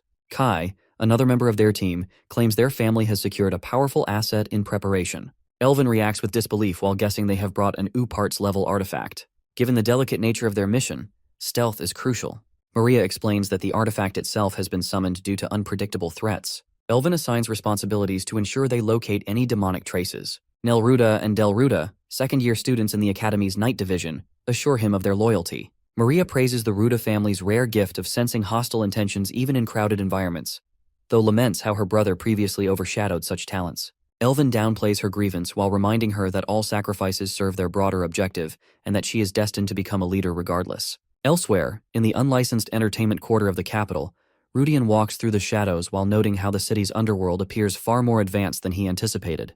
Addie expresses discomfort while questioning the reason for their presence. Rudian reveals no immediate agenda, yet he knows that various secret factions likely vie for control beneath the surface, while coinciding with the demon's preparations for another great war. He inquires if Diablo can detect the flow of demonic energy in such a setting. The sword responds confidently while claiming no urban center can escape its awareness. Comforted, Rudian expresses a desire to get involved naturally in the conflict brewing between the psychics and demonic agents. Though confronting demon lords is tantamount to suicide, Rudian guesses they would not lower themselves to meddle in such areas, instead dispatching subordinates. This reduces the immediate danger. He recalls a figure named Gouda von Belstead, a demon-affiliated villain and the orchestrator behind the Keitel brothers' assassination. Targeting Good becomes a secondary priority, but Elvin Kepler's location remains paramount. Just then, a local confronts him while questioning his presence. Rudian swiftly subdues him while causing the crowd to recognize his identity as a knight. He promises leniency in exchange for information while requesting all known reports of suspicious nobles, especially any with green hair or ties to the Manhwa Academy within the capital's dark alleys. Meanwhile, Elvin recollects news that Senior Karen has encountered an impressive new student, one seemingly under Lady Luciella's care. Maria affirms this while noting the lady's admiration for Karen, though it poses a complication for their own plans. Elvin reasons that Luciella is not their enemy and could be persuaded to join their side.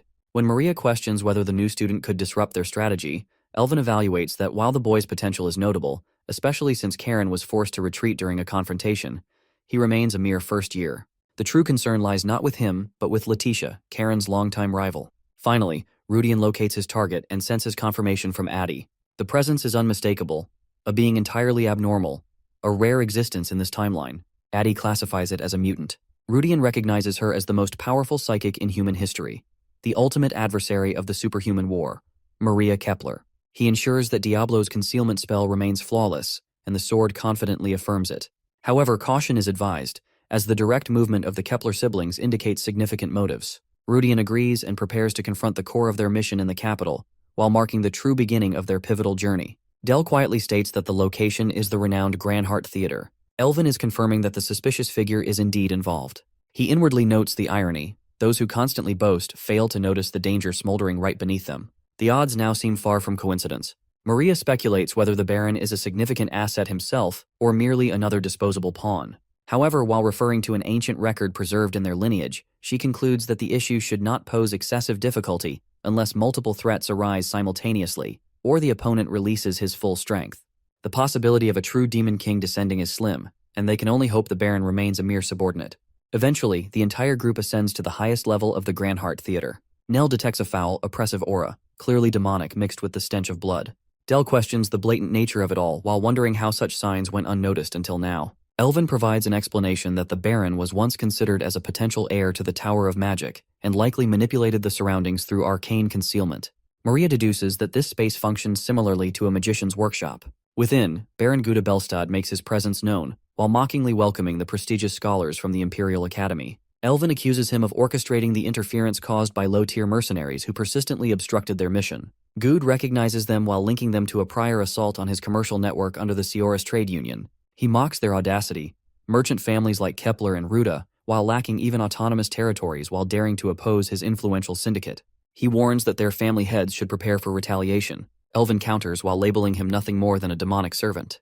Good now understands that they've arrived fully informed, while Elvin vows to eliminate both him and all other remnants of infernal allegiance hidden within the Empire. Good ridicules their ambition while questioning what 5 individuals hope to accomplish. Elvin corrects him that there are only 4 in their party.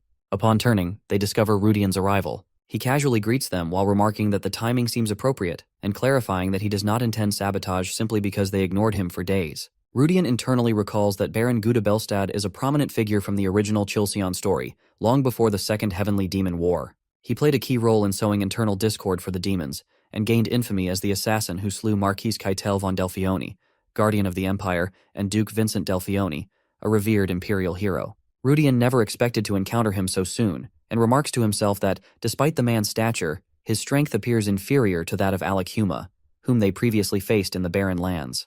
The situation feels prematurely escalated. Elvin questions Rudian's ability to track them while demanding to know his identity and whether he stands as ally or adversary.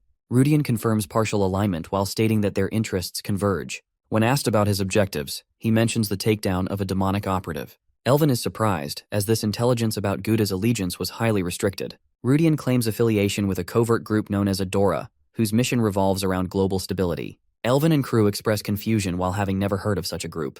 Elvin remarks similarly while questioning the authenticity of Adora, while Rudian compares it to the well-known Psychic Empire Awards, while admitting his organization lacks equivalent influence. He then proposes a partnership that he offers assistance in neutralizing Guda Belstad, and in return, requests collaboration. He correctly identifies their intent to eliminate the Baron, and cautions that doing so in such a densely populated district is exceedingly risky. Even powerful psychics, he warns, cannot defeat someone like Gud by sheer strength alone. Rudian reasons that Maria's presence proves their seriousness, but points out that she remains incomplete. Before any negotiation continues, he presents his offer that aid in defeating Guda in exchange for cooperation. He directs the proposal specifically to Maria. Maria, internally bewildered, wonders how this unknown figure managed to shadow them undetected. She also questions why he directs the offer to her and not to her brother. how he even knows she holds the leadership role. Despite the shock, she firmly declines the alliance. Not only does she reject his offer, but she also refuses to let him leave freely. She labels him a stalker and vows to handle him next. Rudian reflects that this confrontation mirrors events from the original narrative. Gud Belstad remained alive when the primary plot began, and a full-scale battle in such a public venue would endanger many. Surely his peers realize this as well. Gud, no longer interested in the charade, signals the end of their exchange. Rudian contemplates their strategy while wondering how they plan to corner a figure like Gude. The Baron dares them to create chaos, curious to see how such reckless cubs believe they can triumph within his domain. With that, the battle begins. Both parties unleash their strength. After facing coordinated strikes, Gud identifies the influence of a space-altering relic, an artifact of such magnitude that even the four masters of the magic tower would covet it. He mocks their ignorance while likening its use to adorning an orc with pearls. He vows to claim it while ridiculing their attempt to shift the terrain as mere child's play. Maria suddenly declares the presence of malevolent energy. Elvin deduces that their opponent has ceased hiding. A moment later, multiple fiendish entities manifest that are summoned from the demonic dimension. Gud proclaims his rebirth, empowered by those infernal forces. No longer weak, he scoffs at their belief that they can contain him. Elvin notices his transformation. Rudian analyzes the change while recognizing that it is not merely physical. The Baron now radiates far greater intensity. High-ranking demon vassals, particularly those connected to a king, enter an enhanced, demonified state. Rudian realizes this explains the disparity in power compared to Alec Huma. Gud's combat value exceeds even Simir Dran, the final opponent in a significant dungeon arc. Gud warns that disrupting this intricate web for mere self-interest will carry consequences. He chastises them for escalating what should have remained a trivial turf dispute. Elvin notes that Gouda clearly exceeds the rank of a mere servant. His strength rivals that of mid-tier demon nobles. Maria confirms this observation while remarking that his force is now superior to most of the nobility within the demon realm. Gud completes his metamorphosis while letting out a monstrous roar and launching a devastating attack. However, his assault falters as he notices something off. He cannot detect any energy from a particular individual. Her mana resembles that of an average mortal. The girl answers with cryptic finality, while causing Guda's expression to twist in realization. Rudian, while observing in silence, acknowledges the truth. Even in a world overflowing with the monsters, Maria Kepler was the final boss. In the novel, her subordinates refer to her as the Golden Empress. At last, she declares that this theater shall become Guda Belstad's final resting place. Gud appears bewildered, unable to comprehend the overwhelming strength before him, while claiming that no ordinary human could ever possess such a force. Yet Maria, while maintaining her calm composure, believes that in the end, he still lacks the ability to trust his own perception. Regardless of his efforts or strategies, she feels the outcome remains unchanged. As panic rises within him, Gudi summons his remaining forces while demanding they annihilate the monster before him. A heavy creaking echoes through the air as a creature is struck, and Gude, disoriented, questions whether he's hallucinating. Maria swiftly moves to strike while prompting the desperate being to plead for negotiation. He offers control over the entire underground trade, promises to contact his master for a non-aggression treaty, and even mentions shares in his commercial enterprise. However, Maria finds the proposition amusing while showing no hesitation as she delivers a devastating blow. As her skills unfold with unmatched precision, Rudian silently refers to her as a queen in admiration, while realizing that if he hopes to secure future stability, he must bring her to his side. The group, without delay, proceeds deeper. Elvin wonders if the battle is truly over, but Rudian urges caution while pointing toward Gud's ambiguous state. Uncertainty lingers around whether the Baron is entirely defeated. Elvin, initially confident, begins to second-guess when something stirs. Baron Belstad rises again while laughing bitterly and acknowledging Maria's superior strength. Nevertheless, he boasts that it's not sufficient to end him. Maria concedes that, given the circumstances, his claim holds some truth. Yet she proposes that if the body no longer qualifies as human, it need not be treated as such. Her aim becomes to shatter both body and spirit before reclaiming him for her family's justice. Gud screams in agony as her assault continues. Rudian observes silently while realizing that a quick death would be a mercy. If negotiations fail, he may face the same fate. Gud, amid torment, guesses that the artifact enabling spatial control is nearing its end, while stating that only divine relics can manipulate space without restriction, and even those are bound by limits. With 10 minutes left, he laughs again. Maria grows wary while suspecting intervention from Guda's master might soon follow. If that formidable entity appears, the confrontation could escalate beyond manageable levels. Rudian, seeing the moment, suggests it might be his time to intervene. Maria looks at him, uncertain. He reminds her of his earlier claim that Guda cannot be slain through strength alone. Still, she dismisses the alliance once more while asserting other solutions exist. Rudian alters his offer while retracting the formal alliance but requesting she accept a temporary agreement while ensuring he remains unharmed. She considers his unusually casual proposal and permits him to speak only to listen, and nothing more. He praises her decisiveness but knows failure comes with consequences. He calls upon Diablo. The ancient demon responds, already aware of Rudian's intent. Confident in his own strength, Diablo, a remnant of a demon lord, finds the challenge beneath him. Rudian laughs and launches an attack toward Gude, who now watches in disbelief. Despite Gude's bold claims, Rudian counters with calm precision. He knows that as a magic user, Gude must understand pain intimately. He remarks on Gude's supposed regenerative ability, granted by immortality, and presses forward. Gude's confidence begins to falter as the regeneration fails. Maria, astonished, questions the change. Rudian reflects on the secret that immortality via demon contracts cannot be undone easily, but it can be overridden by superior demonic power. Diablo, one of the 7 thrones and the strongest of his kind, nullifies the demonic gift. Without that power, Gude cannot regenerate. The Baron lets out a final cry, collapsing under the weight of his shattered body. Rudian, while seizing the moment, cheers triumphantly and strikes him down once more. Gude Belstad, while having failed to claim the inheritance within the Count's household, eventually chooses the route of sorcery. Over time, he becomes potent enough to aim for the position of the next Tower Master.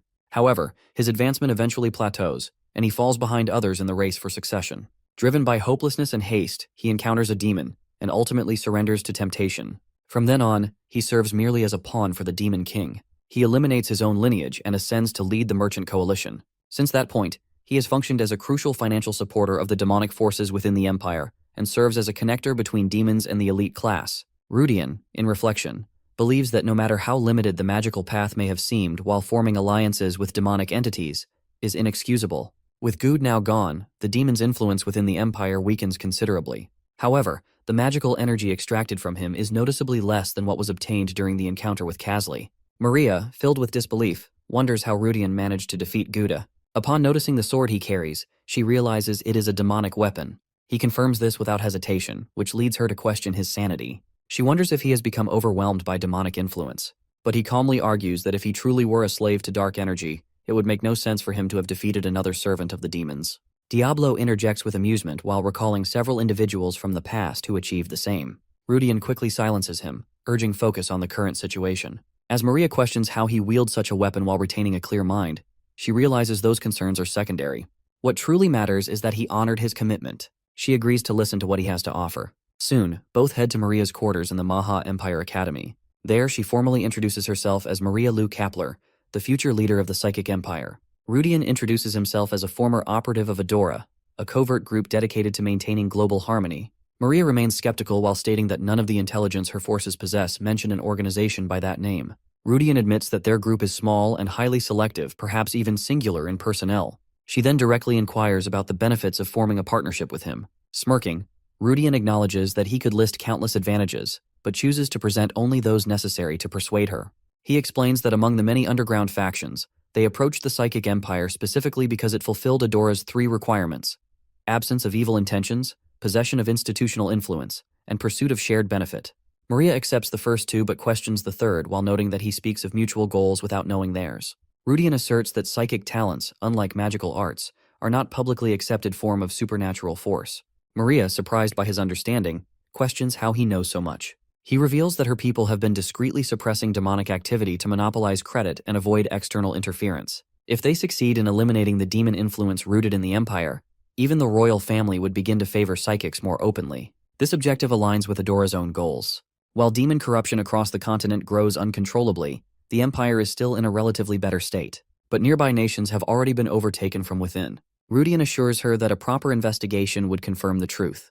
Maria, stunned, realizes the infiltration of demons into society is deeper than imagined.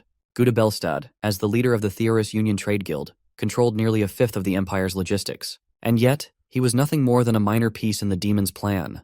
Rudian offers 3 major incentives: full disclosure of all information they hold about the demons in the Empire, an alliance with the Kapler family, and access to ancient theoretical frameworks on psychic powers once held by a long-lost civilization. Shocked by the final offer, Maria questions the claim. Addie, while observing, doubts whether the proposal is compelling enough. Rudian, however, is confident. A genuine psychic wouldn't turn down such a gift. Though Maria is aware of psychic theories, Rudian holds knowledge extracted from Addie's internal archives, information originally belonging to the ancient psychic empire. He remembers how in the original timeline, even master-level sorcerers couldn't match Maria due to her overwhelming psychic strength. But her powers came with heavy limitations. Psychic techniques, while lacking structured theories, are difficult to refine and far less flexible than magic. Furthermore, one cannot operate outside of their awakened domain. For generations, psychics have attempted to create a unified system, always failing. Their abilities remain tied to genetics and natural potential.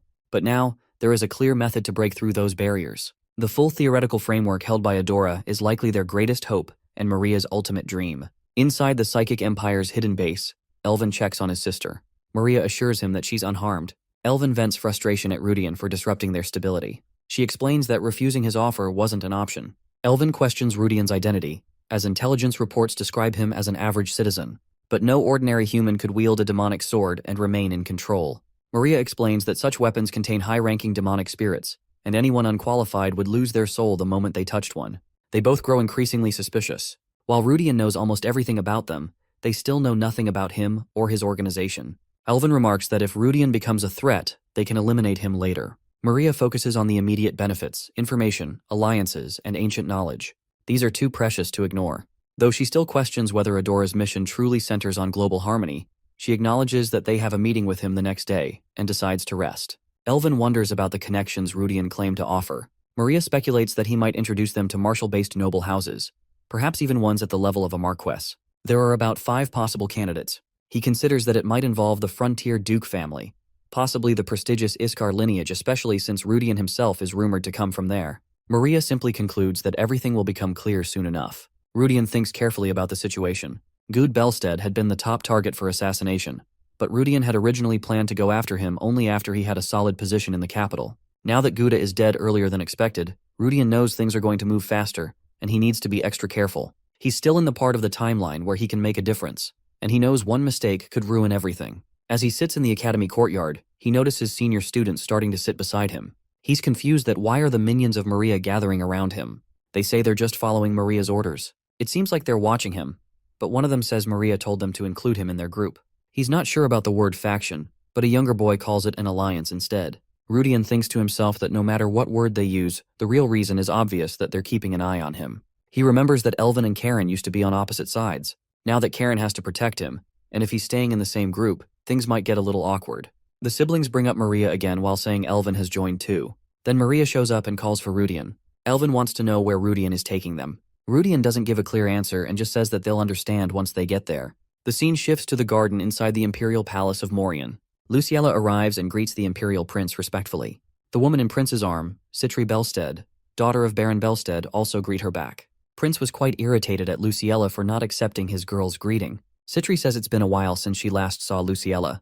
Prince then mentions how busy the Luciella has been and asks about the task she was entrusted with. Luciella gives a formal update about Baron Good Belstead's recent murder. She even shows a document as proof. Rojo reacts with a mix of hope and sadness while saying he hopes they're making progress. Luciella says that they're getting close to finding the people behind the murder and promises Citri that justice will be served and her father's name honored. Citri thanks her boyfriend and says she'll do anything for him. After a while, in a crowded district on the east side of the capital, full of guild buildings, the group visits the Information Guild base. Maria seems confused, thinking they were going to the Iskar family estate. But Rudian says that to meet a noble that important, they need help from the guild. He's aware how sensitive their next move is. To keep things simple, he suggests that when talking to nobles, they should avoid using organization's real name, especially because saying empire around nobles could stir up trouble. Maria agrees. Rudian speaks to a guild staff member and asks to meet the guild master. The staff asks if he has an appointment. Rudian just says to tell them his name. A moment later, the staff returns with a completely different attitude and respectfully leads them to the top floor. Maria looks shaken. Elvin is shocked too. Everyone knows the master of the Information Guild is super mysterious. When they arrive at the office, Guildmaster greets them. Maria sees her and is completely shocked that it's none other than Luciella. She formally introduces herself as the Guildmaster. Earlier, in the student council room at Manhwa Empire Academy, Luciella had welcomed Rudian and asked if he was settling in well. He said yes, even joking he'd live there year-round. But inside, he was still worried about what was ahead. Luciella had laughed at his joke. She brought up how busy he'd been lately. He mentioned the guild and said she must have a lot of responsibility as its master. Her mood shifted a bit, and she jokingly said that was a bold thing to say. Rudian stayed calm and called her both princess and guildmaster. That caught her off guard. She asked who he really was. He gave a detailed answer while saying he used to serve Karin, came from Iskar, and was with the Delphione Foundation. Inside, he also noticed that how she hides such huge weapon tucked in her desk. Still not satisfied, Luciella asked how he figured out her secret. Rudian explained his logic. He said it didn't make sense for the Empire to let a private group control information unless someone really close to the Imperial family was in charge. A family like the Delfioni dukedom, hers would be trusted enough to run such a guild. Luciella said his guess was close, but that wasn't enough. She asked for proof. That's when Rudian told her he was the one behind Good Belsted's recent disappearance. He had picked up some documents during the mission. She questioned his claim, but he stood by it and admitted he helped eliminate the Baron, who was actually a demonic servant. She didn't believe a student could do that, but he explained that he didn't do it alone. He said she must already suspect that Gouda was involved with demonic forces. He invited her to meet again at the Information Guild, with others on his side, so he could show the truth and real proof. Back in the present, Elvin and Maria are shocked to find out that Luciella is the guildmaster. They can't believe it. Luciella also seems surprised and asks if Rudian really killed Gouda. Rudian says that he and his group have been tracking demonic activity in the Empire for a while. Elvin is totally baffled with the turn of events by our guy. Rudian explains that they only recently got clear evidence. Good had worked as a demonic pawn for years, and taking him down helped them find documents with Luciella's name on them. Luciella is alarmed and wants to know more. Rudian says Good had a plan to use the third prince, Luciella's fiancé-to-be, to take control of the Information Guild. By bringing his adopted daughter into the prince's circle and stirring conflict, Good hoped to push Luciella out and take the guild for himself. This news clearly hits her hard. Rudian thinks to himself that in the original timeline, Luciella would have gotten engaged to the prince, been framed, and lost her position as guildmaster. He's changing that future by telling the truth now. Luciella says the story makes sense, but she still has two questions: that how did they find signs of demons before the Empire or the guild did, and how did they manage to beat someone that strong? Rudian tells her both answers are the same, and he is about to explain. Maria steps up and introduces herself as the leader of the psychic group, Psychic Luminous. She greets Luciella formally. Rudian watches quietly. He believes that with these two forces working together, they'll be able to accomplish amazing things. He turns his focus to the stage. He's carefully prepared for what's coming next.